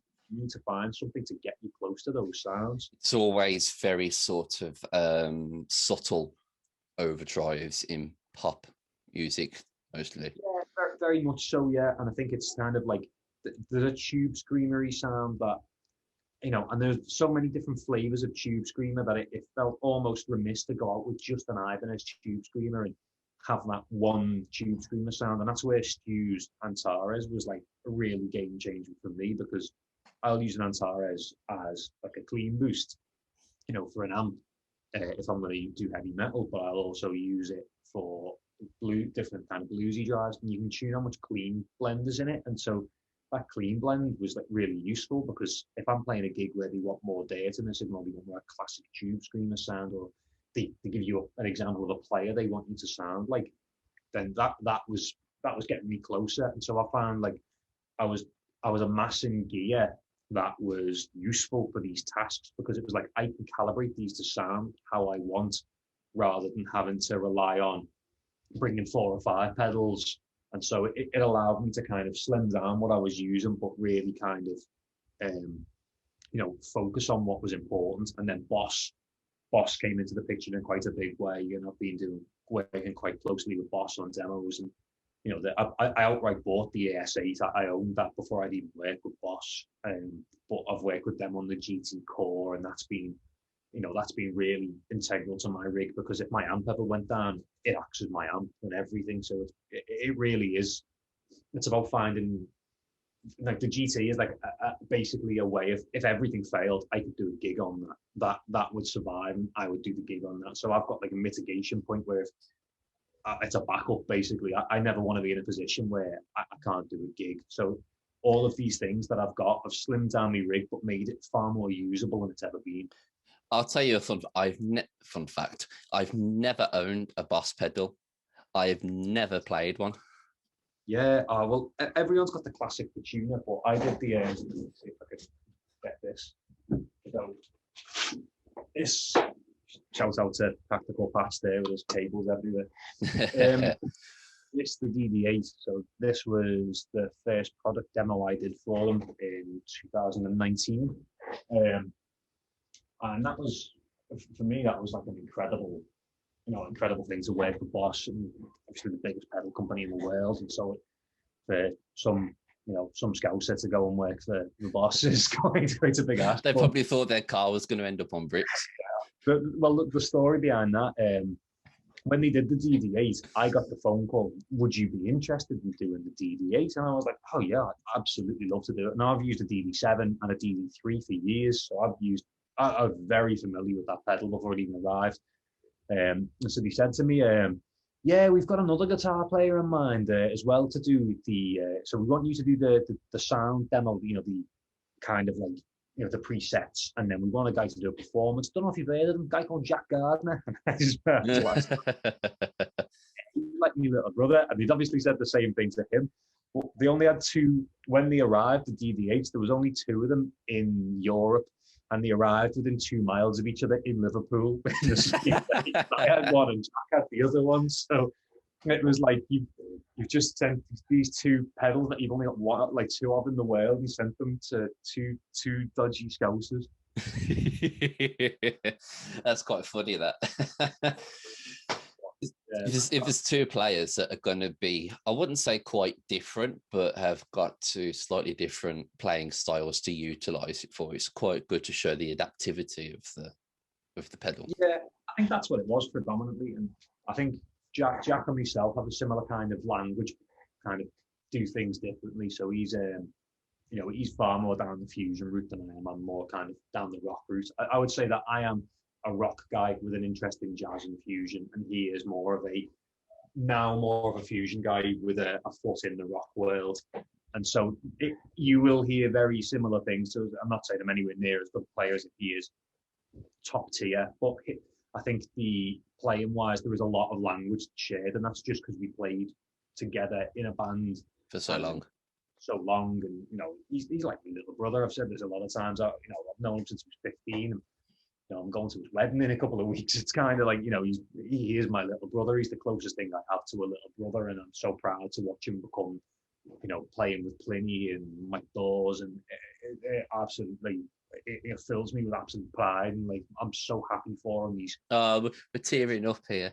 He deserves everything that comes his way. He's so good. But yeah, no, he's such a good player. Like, but yeah, I think it was good for them to show different things stylistically, because he's got a sound that he does, and then they realised that I was kind of like a bit of a chameleon, because I've done so much session work, and it was like, right, you need to make these sound, make this sound like this, or you want it to sound like U2, or we want it to sound like reverse delays like Radiohead, and I was like, okay, we can do that.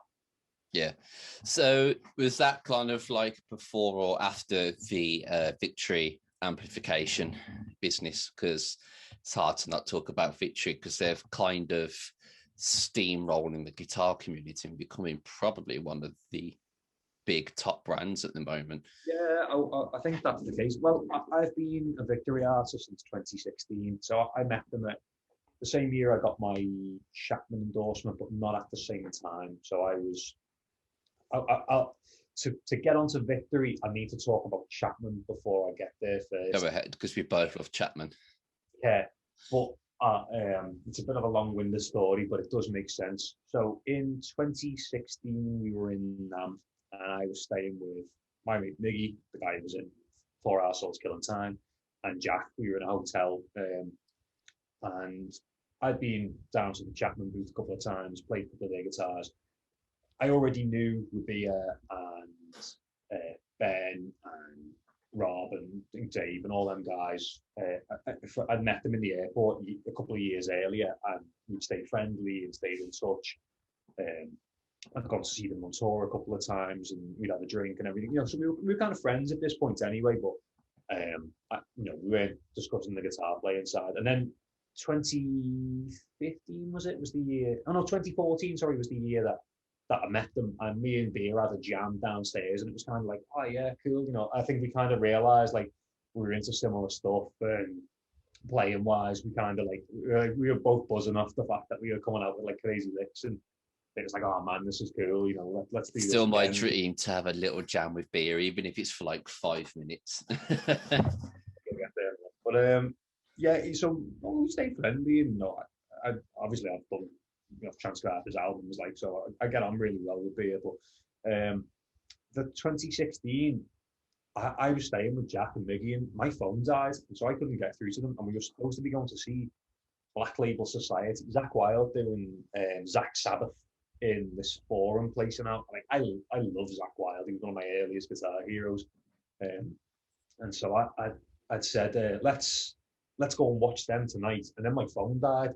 Obviously, we're in the US, I haven't got a phone charger, and I bumped into Matt and Dyer, and they were like, "Oh, what are you doing?" I was like, "Oh, I've lost my mates and my phone's died." And they were like, "Oh, gonna come back to our place we're staying for pizza and a couple of beers?" And I was like, "Yes, that's great, yeah," because otherwise I'd have just been like, gone back to the hotel room and being like, waiting for my phone to charge. So I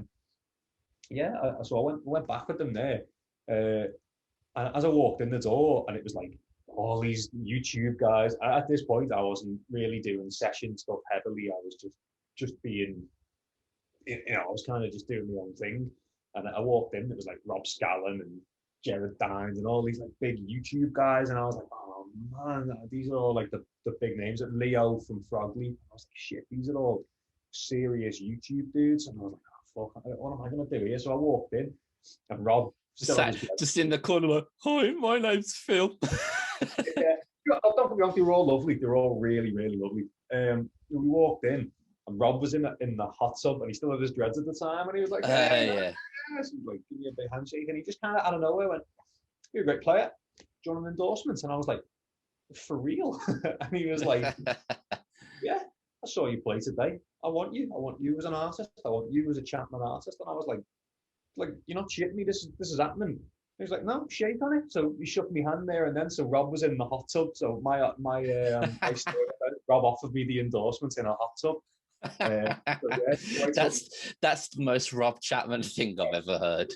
Thing to ever happen, yeah. But so yeah, I had backing tracks with me. I had the early backing tracks for what became the Universal Constant EP that we released. Because as I was saying, we'd recorded this in 2016.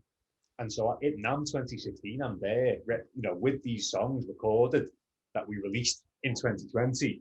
And I sort of said to Matt, I was like, well, I've got some backing tracks there. If you want me to perform on the stand the next day. And I think it's still in the video somewhere in the 2016, 2017, whichever year it was, NAMM video. I was like, I've got some tracks there if you want me to perform it. So I got up the next day, and he handed me this ML3 that I'd never seen before. And he was just like, this is what you play today. And I was like, okay, cool. Tuned it down to drop C and just slammed through the set and just went for it and just like shaking my long, heavy metal hairs, shaking my hair and giving them everything.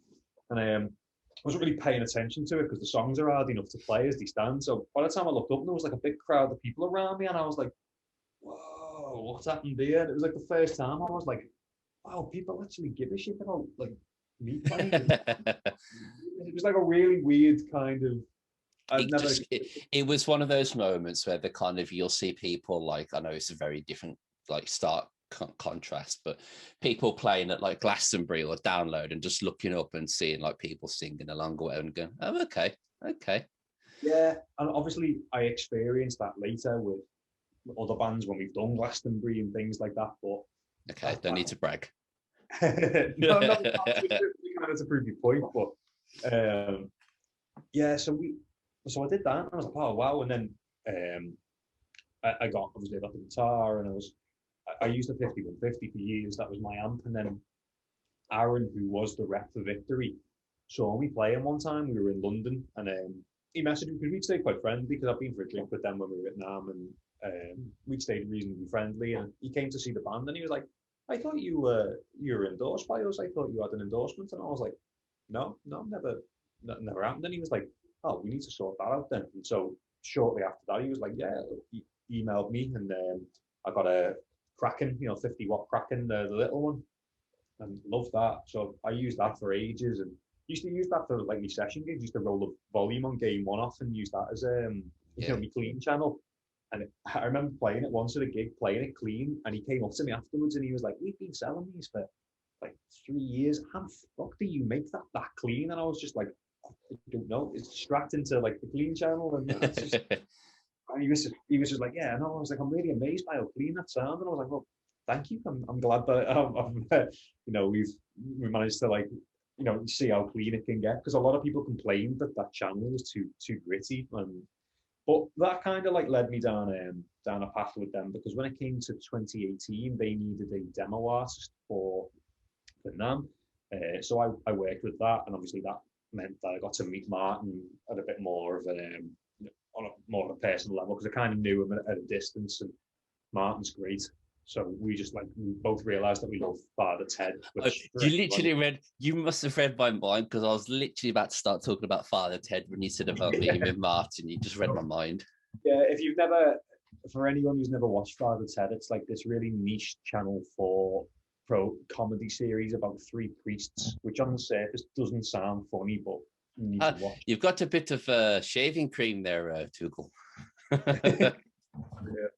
But me and Martin both realised that we love Father Ted, so we basically communicated in Father Ted quotes for the duration of that NAMM, and then we got on really well, and it kind of it was such a weird show, because you'd be standing there and all these players had come by, and then Mark Tremonti came over at one point with his Victory hoodie on and was like, hey, and I was like, oh wow, I've been listening to you since 2015 when the first Alter Bridge record came out. Hey, starstruck. And he was a really nice bloke, and he stood there and he had to play guitar with me and talk to me. He was like, come by PRS, come say hello. And I was like, oh wow, yeah, Mark Tremonti's cool. He's a really nice guy. It was just really like bizarre. And then Richie Kotzen did a signing Yeah, I we had love to, like, Richie Kotzen. yeah, I love Richie right. Kotzen. And he wanted to hear one of the amps, but he didn't want to play because he didn't want people to, like, start gathering around him, because that's obviously the thing at NAMM. And he was like, "Hey man, can you play this?" And so, like, give me the guitar, and I was like, "Richie, I'm only gonna play your licks badly. So, are you sure you want this?" And he just laughed, and he was like, "Nah, man, I want this." So I was like, "Okay." So I played through it, and he was like, "Yeah, that sounds like something I'm into." Yeah, and I was like, "Cool." Richie Kotzen giving me a nod of approval there, and you kind of like, fucking hell. And, like, Richie's one of my heroes, and he kind of, like, tapped me on the shoulder and was like, "Thanks, man," and walked off with his wife. And I was like, oh, I was like, looked over at Martin, and Martin was like, "You okay?" And I was like, so. I've got quite a good story actually about Richie Kotzen. I mean, I've never had the pleasure of meeting him, but one of my friends who I met through doing the tribute scene, he was in a Metallica tribute. And he absolutely loves Winery Dogs and loves Richie Kotzen. And he had gone all the way down to London to see Winery Dogs. And he spent like 2 hours waiting outside like the back of the venue to try and meet Richie Kotzen, because he had like Richie Kotten's little fly rig pedal and that, and he wanted Kotzen to sign it. So Billy Sheehan come out, and Billy Sheehan, he spent like a good hour signing everybody's, records and CDs and photos and all that. And of course, Mike Portnoy came out and did the same sort of thing. And Richie never came out, and he was really gutted. So his girlfriend went onto Richie Kotzen's like Facebook, Twitter, and Instagram, and basically sent the same message, like saying, "We've been waiting here, blah, blah, blah, blah." And like 10 minutes later, Richie comes out, grabs my mate and his missus, and then takes them backstage, has like a couple of drinks with Richie, signed his fly rig, and like had a proper like chat and an in-depth talking over his rig. And I thought, man, that's really sound. That's really, really sound of him to do that. When you look at someone, you go, "You're a rock star. You are absolutely." Oh, yeah, it doesn't half look like it. Yeah, and because the following year, I worked for Victory and Thorpe, and they had like a sound booth, so you could go in, and it was mainly for meetings and stuff like that. And so Richie had a signing on the stand, and they were like, "Richie, do you want to go in and get out the way of the rabble? You're a star, man." So like, he kind of walked in with his wife, and he sat down, and I was like, "Can I get you anything? Do you want to drink or anything?" And he was like, "Hey, yeah, I'd love some whiskey." And I was just like, "Oh, okay, yeah. How much whiskey?" And he's like, "How much can you get?" And I was like, "As much as you want, mate." And I was like, so I grabbed the other Martin who works for Victory, and I was like, "Me and you are going to bar now, because we need to get Richie Kotzen as much whiskey as we can get." And I spoke to Aaron, and I was like, "How much money have we got to spend on Richie Kotzen?" He was like, "Here's the Victory card, get as much as you can." So we went down, and he wouldn't give us a bottle, but he'd give us shots. So we had about like 15 shots of whiskey carrying down. So we got like the little backstage booth area, and put them down in front of them. And I was like, "Is this okay?" And he was like, "Sure, man." And he just went, boom, boom, give one to his wife. When he went, "Do you want one?" And I was like, "Yeah, go on, why not?" I don't really you can't really say no, can you? Yeah, and I was like, "I'm not saying no to this." And he was like, "Cool, man." And he just kind of like perked up and was like, "Right, let's do this," and walked outside. And he's just there like signing pictures. And the whole time I was just next to him, I was like, "You're the coolest person I've ever met.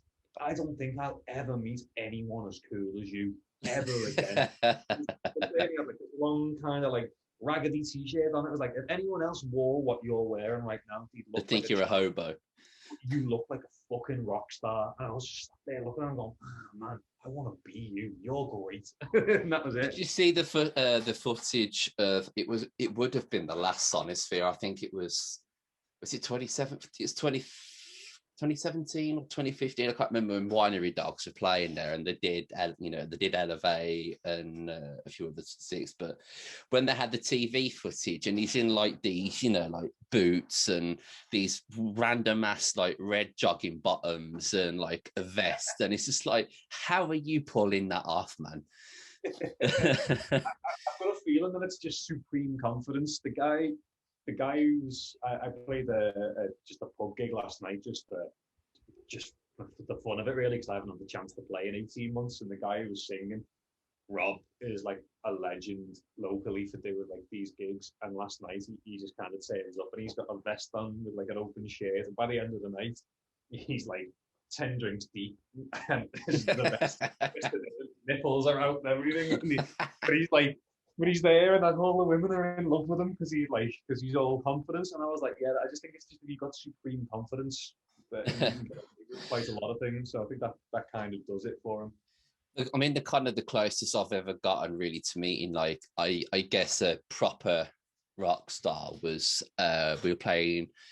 Well, funny enough, the last gig I played in Cannock with Ramlight, and we had Sulphur supporting us. And I don't know if you're aware of Sulphur, but yeah, Rob Holiday, it's his band. So of course, he's played in The Prodigy, he's played in Marilyn Manson, touchy subject, I know.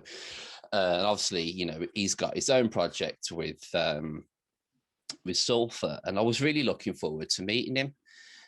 Because our drummer, he lives like 5 minutes away from Rob, and they meet up every Sunday for breakfast and all this sort of stuff. And he's like, "Oh, you're going to get to meet Rob Holiday?" And I was like, "I've never met anybody that's done like worldwide tours and all this sort of stuff."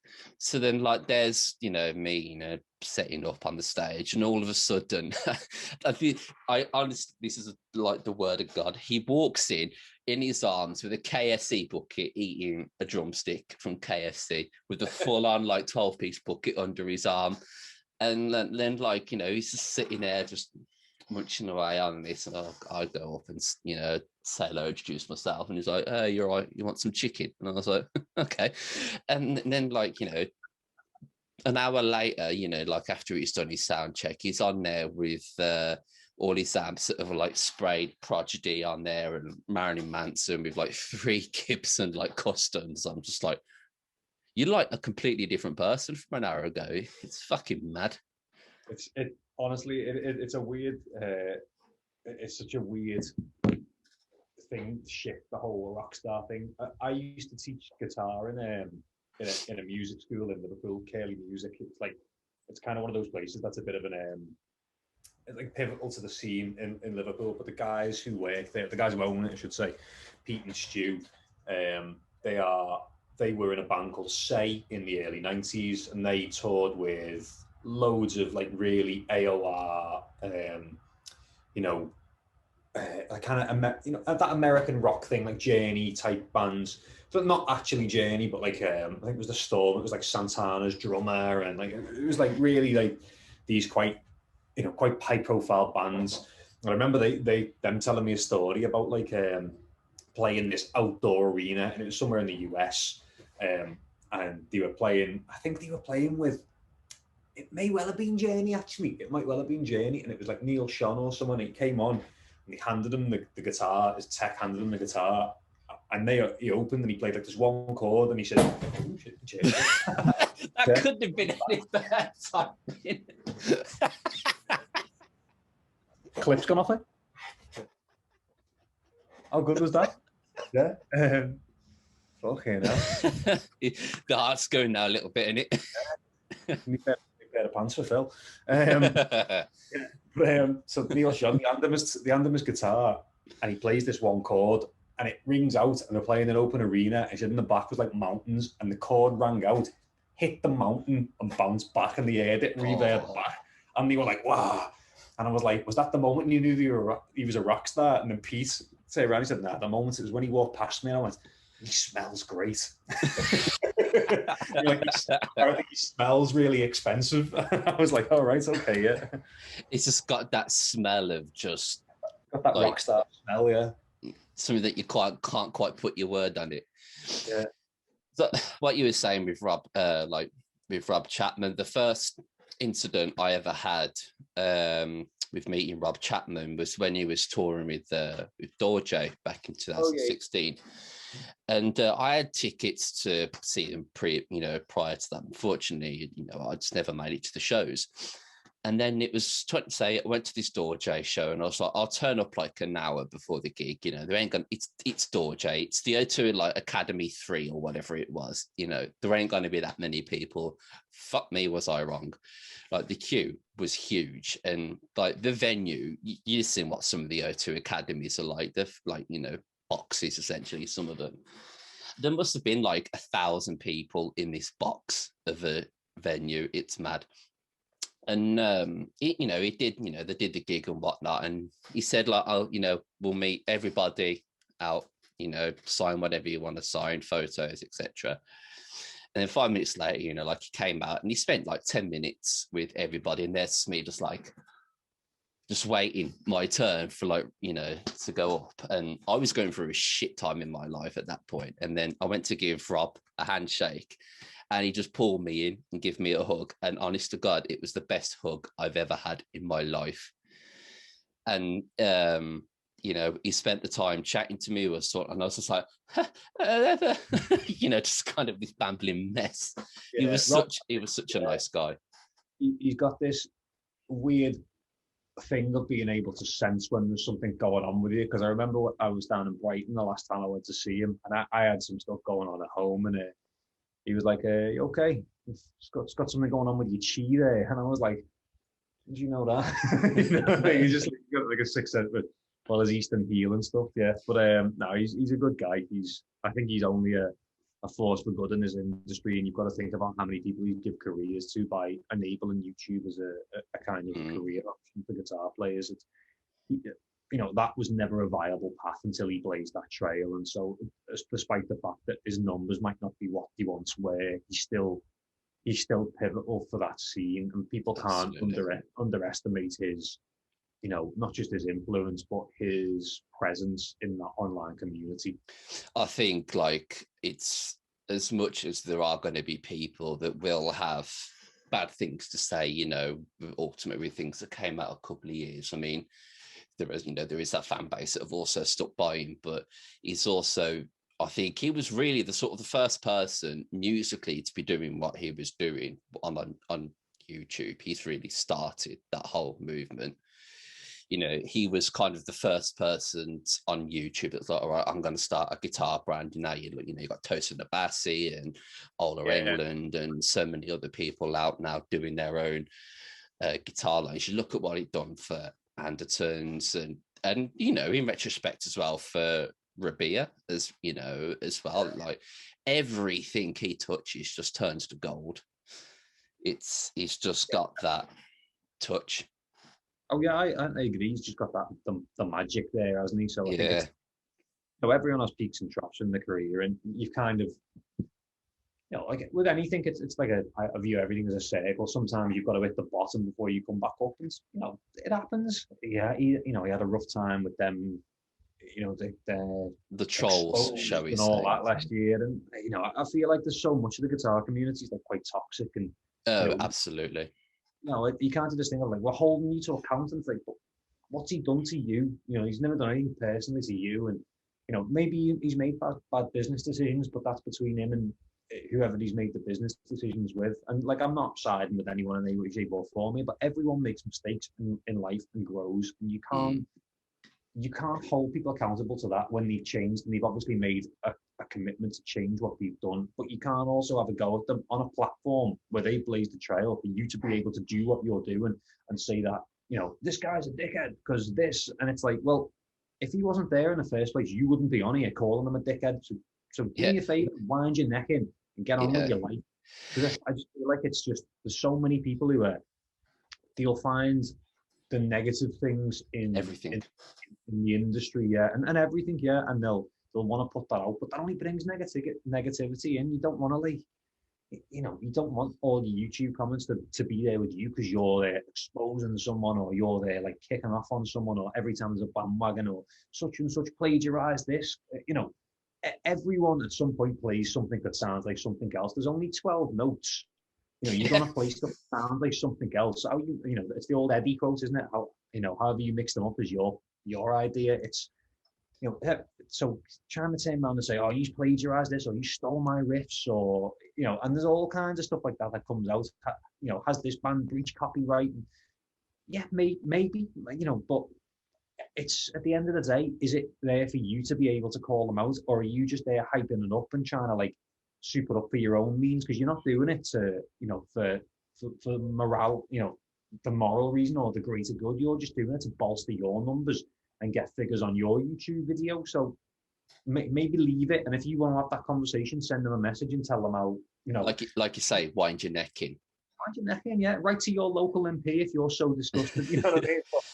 I think.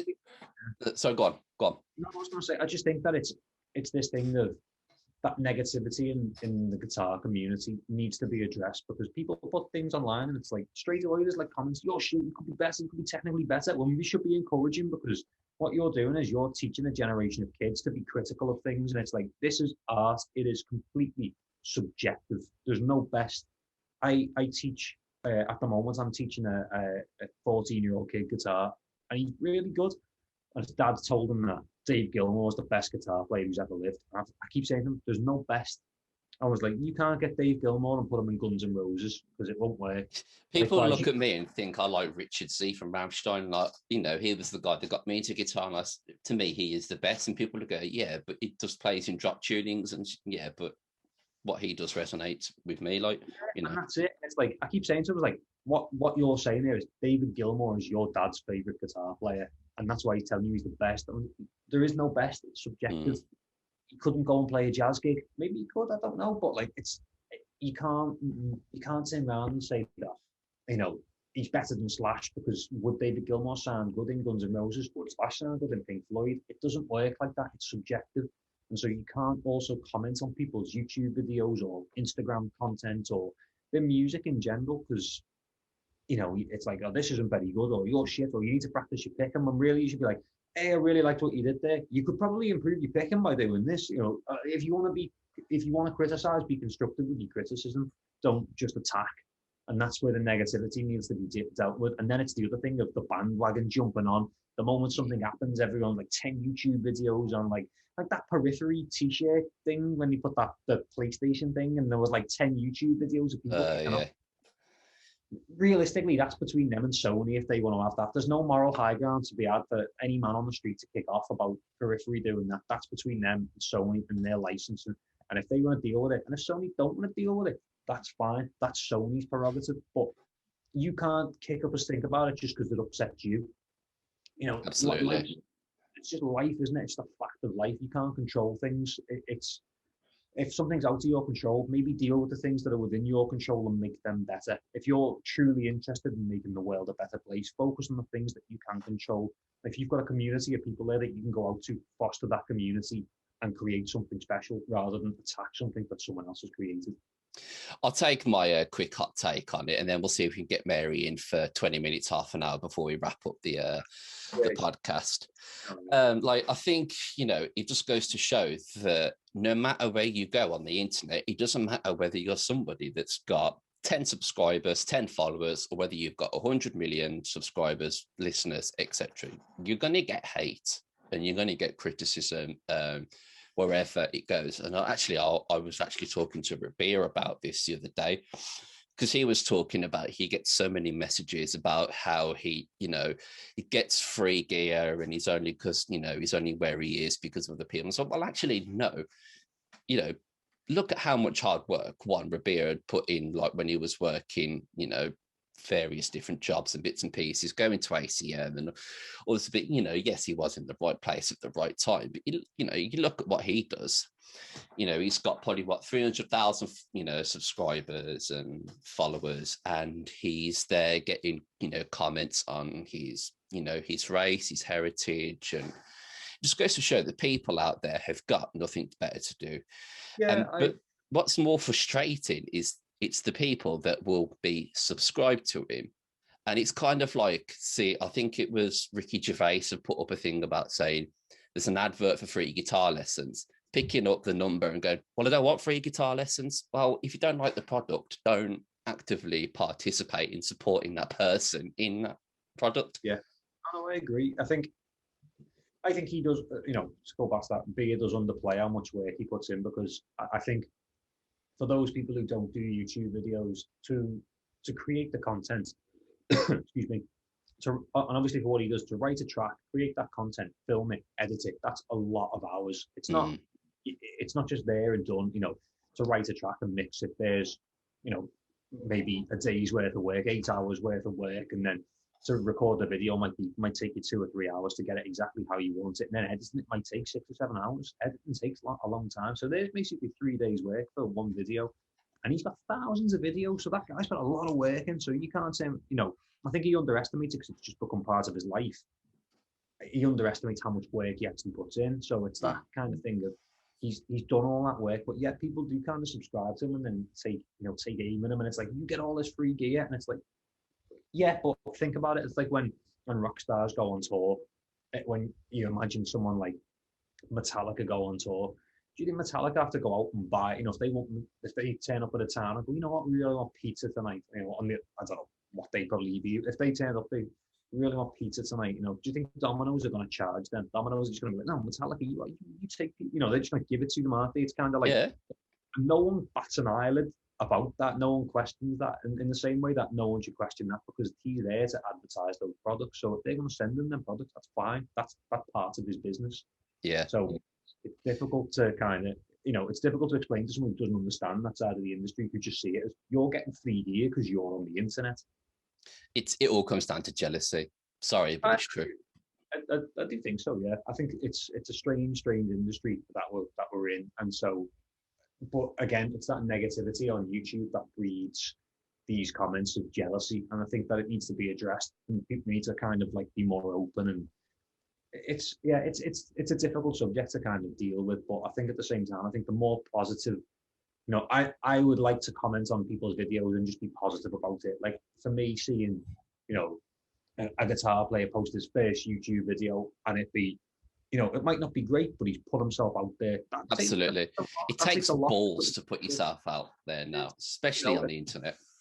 Exactly, yeah. And for, anyone who's seriously considering it, I don't do YouTube. It's something I've flitted with. You had a run-in with a hater the other week, and to be fair, you'll come back on, it was fucking brilliant. To be fair, he ended up kind of being friendly and backing down in the end, and I think it was kind of like, I'll kill you with kindness because I'm not going to argue with you. But that kind of like, I just think that I don't really engage in that kind of thing, but anything I put into the community, I want it to be positive. Like if someone puts a video, I want to be there and be like, you've done a great job there, I really enjoyed this. And that to me is kind of an important thing there. I think more people should do that, and I think more high profile players should do that, because they already do, but they should make more point of doing it with younger players to kind of set tone, and kind of like kill that troll culture, because it really is just keyboard warriors, isn't it? And you don't want to put off someone who could potentially be a great guitar player from playing guitar because they've had a couple of bad comments.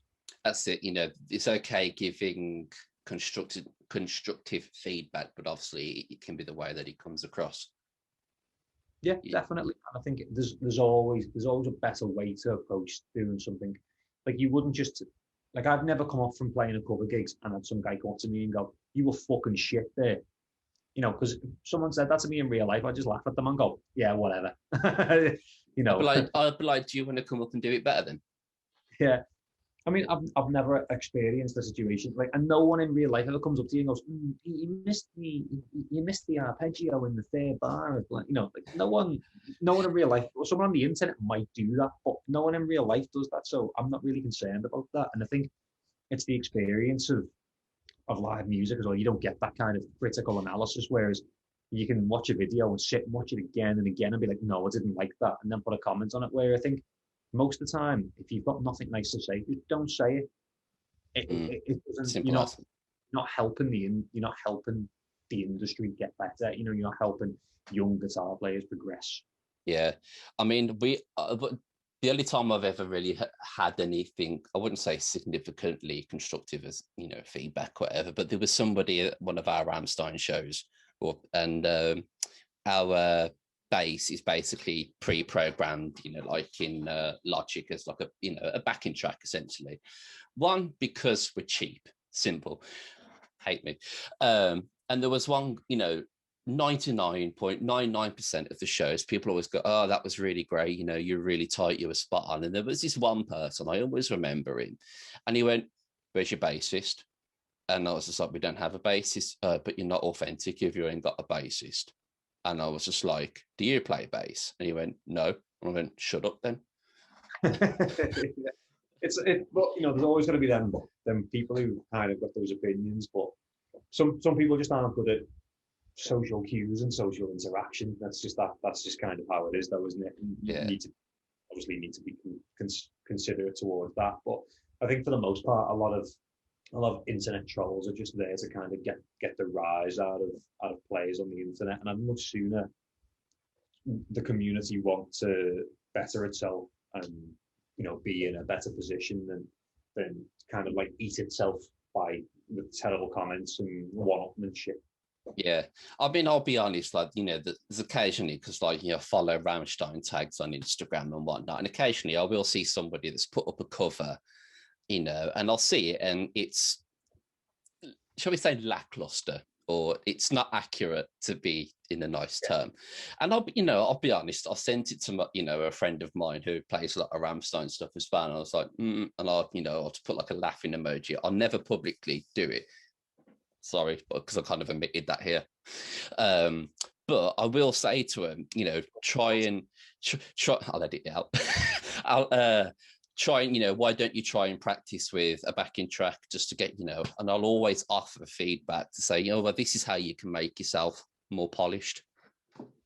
So I think there's ways and means to do it, isn't there? I just think that a lot of it comes down to, as you said, jealousy, and you don't want players, you don't want potential. There goes my battery. Let's change it quickly because it's charged. Keep going. It's still recording, is it?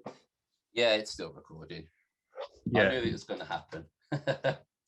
Yeah, I was just saying, I just think that like we should just encourage younger players to be, not deterred by these comments, because my things I love the education side of music. I really want people to want to learn and want to better themselves on the instrument, because I feel like the more you know, I feel like the more you know on the instrument, the more likely you're going to get work. And for me, it's important that, we teach younger players, up and coming players, or even, even seasoned players who've been playing a couple of years, how to better themselves so they can constantly progress on the instrument. Like I don't want to be where I am now in a year's time. I want to be a better player again, and whether that's better, better is obviously a kind of relative term. I want to have skills that I don't have currently. I want to be able to play with changes more effectively. I want to be more fluent.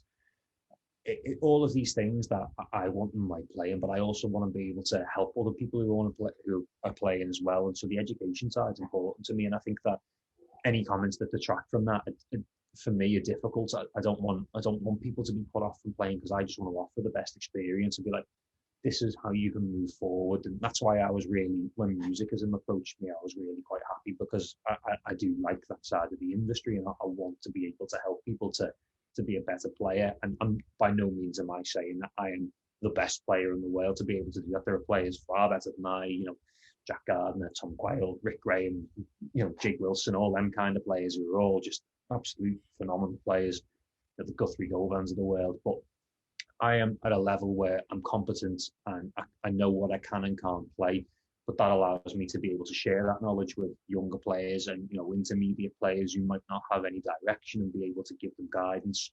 And that's important for me, because I feel like that's something that we should do as experienced players, is give our experience to other players so they're able to come through and get better. And I don't want to see that diminished by, comments on the internet detracting from what from what might be a good video, apart from a couple of little fluffs in it. You might, that kid might never want to post something on the internet again. But because of that one comment. Yeah, but what I want is that kid to be able to go, you know what, I can do better than this, and I'll go and practice, and I'll come back and and know what to practice, and then come back and with his next video, and I'm like, good job, you did really good there, and then get that feeling of, yeah, I've done something good there, and that kid wants to continue to play. And because you never know, you're talking to, you never know, you're inspiring, you never know what they're going to be capable of. And there's some players who I've seen go from being really quite bang average guitar players to being really competent session musicians, and go out there doing great gigs. And it gives me quite a great sense of pride to watch that, and I've seen a lot of players locally from the Liverpool scene who I kind of grew up with, and then a lot of players who came up underneath us as we were kind of at the point of touring from being a local act. And you watch them come up, and it's great to see them get to, and you can share your experience with them, because it might be that they've never toured live, so they don't know how to set up in-ear monitors, or they don't know how to set cabinets IRs up because they've never had to do that, and they need to go ampless because the artist they're playing with needs silent stage, all these things. And if you've got experience in doing that, you can help them, and that's a big thing. You've got a duty of care as someone who's got that experience to help that younger generation coming through. It's really good to hear that, because I think obviously there's a lot of bits there that you touched upon, like saying having a silent stage, or working with in-ears, because there's so much of little things like that I think, especially as musicians and guitarists coming up now, don't actually think about, in the long run. So I've got a few more points I want to touch on before we start to wrap it up, because it's been nearly like 2 hours, man. I said it was going to be a long one. So obviously we've mentioned the transcribing grinding gears with Rabea. How has that been for you? Have you found that to be beneficial to yourself? Because let's be honest, his stuff isn't exactly the easiest stuff to work out. It has been, because transcribing is something that I've always been able to kind of do, but I never really used it as it wasn't really a skill that I used a lot. I used to use it for gigs, so if I needed to note stuff down fast, just to kind of to backstory that I could read tab, but I taught myself how to read music because it was easier to read rhythms, and particularly if I was playing gigs and I needed to just note something down on the fly, you could do that. Whereas in tab, you can't really do that as accurately, so it was much easier to do that. So with the transcribing stuff, a lot of Dyer stuff, I don't think it's necessarily, we're quite similar players, so I don't think it's really affected too much of my playing. I haven't absorbed any. I've absorbed a couple of licks, I've taken some in, that just kind of like osmosis, that it's like, these are now my licks, because you played them that many times while working something out, that they just work their way into your playing. But stylistically, we do a lot of similar things. And he's got a lot of other influences, like he's got a lot of blues influences and things like that. So it's nice to hear them coming through. It's been good, and it's been a good experience for me in terms of trying different tunings, because he used a lot of baritone. So it's just a good experience for your ears, because it's after doing that first gig last night, we were playing a song I'd never played before, and it just got started. You started playing it, and I was like, oh, right, okay. But I've listened to that many things and worked them out by ear, that I knew what was getting played by the keyboard player as soon as I heard it. So I was like, right, this is a major chord. I just need to work out where my root is. And as soon as I put my hand on the fretboard, I was like, okay, I know that's D. And then we were away. Then I was able to work out the rest of the progression. So it's not too bad when you could do that. But prior to that, I think it would be more difficult to kind of work that out. But now I'm much, much better at working things out on the fly. I've noticed, like, since I've been learning Rabea's stuff, like, I was very kind of novice at playing stuff, and then as soon as I started learning like Tosca, Dorje, and then working out some of the grinding gear stuff, I've noticed now elements of all that sort of stuff is slowly creeping in. It does push you playing, especially all those different time signatures.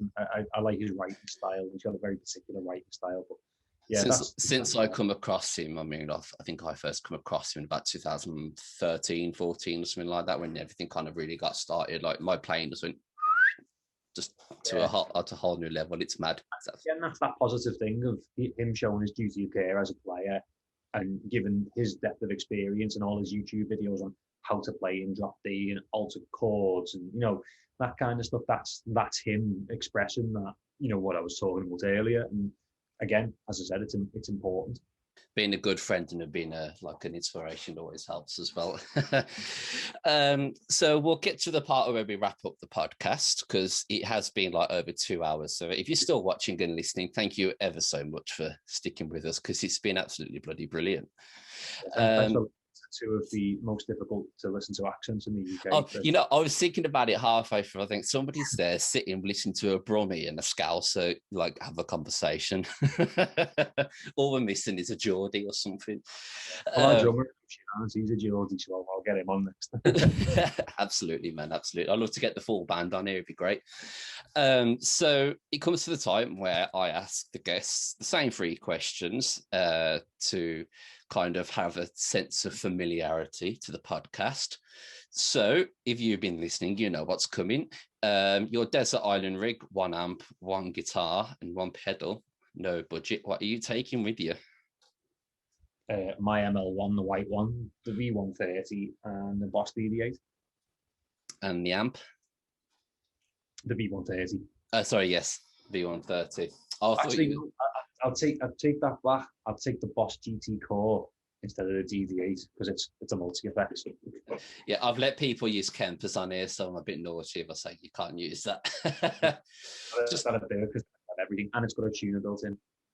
Just to touch on it because I've forgotten about it, the story of the ML1. The first time I met Phil, because the first time we actually, spoke, I guess not physically, but was when I'd seen that you was doing the tabs for the grinding gears, and we started chatting.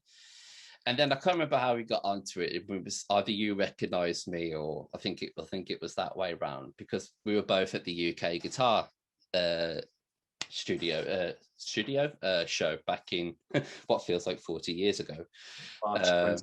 Yeah. And I'd walked up to the Victory booth and I'd seen all the amps, and there was just this like random lanky guy that was demoing the Duchess preamp pedal through, I think it was the copper, I think it was. What I can remember, and show me some licks, and I've got this photo which I'll put in here of just some guys like Ass and Cheeds, and lo and behold, that was Phil. I met Phil before even knowing I'd actually met him. You've been carrying a picture of my ass around on your phone for it's still there. But on my MacBook, it comes up like, the wallpaper changes every hour or whatever, just some whatever photos are on my phone. And that photo come up there. So I was looking at a picture of your legs and your ass for an hour. But it's good that we've become quite good friends since. Second question is, what are you listening to at the moment on your streaming platform? Coyote, Mood Valiant. Cannot recommend it enough. I think you recommended me that before, didn't you? And I had a good listen to it, and it's so chill. It's just experimental R&B hip hop with incredible drumming, and I mean the musicianship is incredible. The vocals, the keyboards, the guitar, like everything about it, it's unbelievable. And it's like these wild hip hop experiments, and alongside these like amazing ballads and chill like kind of lo-fi hip hop. It's everything I want in a record, basically. It's really easy listening as well. I've listened to it and I would recommend it, absolutely. And last but not least, where can people find out more about you and your music? I think I'm Phil Dyer Guitar on everything, so Instagram, Twitter, Facebook. I've got a link tree. It's linktree/Phil Dyer Guitar. Everything's linked there. Spotify, Spotify, YouTube, Instagram, Facebook, Twitter, Bebo, MySpace, Habbo Hotel, wherever. Bebo, oh my God, I haven't heard that name in fucking like God knows how many years. Jesus Christ. Yeah. Microsoft Spaces or the MSN Spaces, whatever the other one was. Yeah, there was Bebo, MSN Spaces, then there was MySpace. There was something else in it, Blogspot or something like that. I can't remember. Yeah, that'll do. You'd spend all of your nights after bloody college and school and whatever, like personalising your MySpace and changing your top 6 and Bieber. Code, change your top 6. Never fight with your mates because they're not number 1. I'll put on the sunglasses and go, Coda. Hacker man, that's the one. Phil, it has been an absolute delight. I'm so glad that I finally got you on here. It's been so much fun, and it's made 2 hours feel like 20 minutes. Yeah, well, that's great. Somehow I've just turned my light on without touching it on the camera. I wish I would have known that an hour ago. That would have been useful. Hey, Phil, thank you ever so much once again. Make sure everybody that you check out Oceanis and Phil's pages down in the description box below. You can check me out at the Corona Mortis on Instagram. You can check Guitar Geeks out, of course, on YouTube as well, and on all the other media platforms if you're watching this on YouTube. Phil, thank you once again. It has been an absolute delight, and hopefully I will have you on here again soon at some point in the future. When there's a record out, I'll definitely come back. Because I'm sure that there's another 2 hours worth of content that we can talk about that we probably haven't spoken about. Yeah, I'm pretty sure, yeah. I wish you nothing but the best of luck with Oceanis and all of your session work. I'm sure it's all going to continue on brilliantly. And until the next time, everybody, thank you for watching. Thank you for listening. And we'll see you all again very soon on the next episode of Guitar Geeks.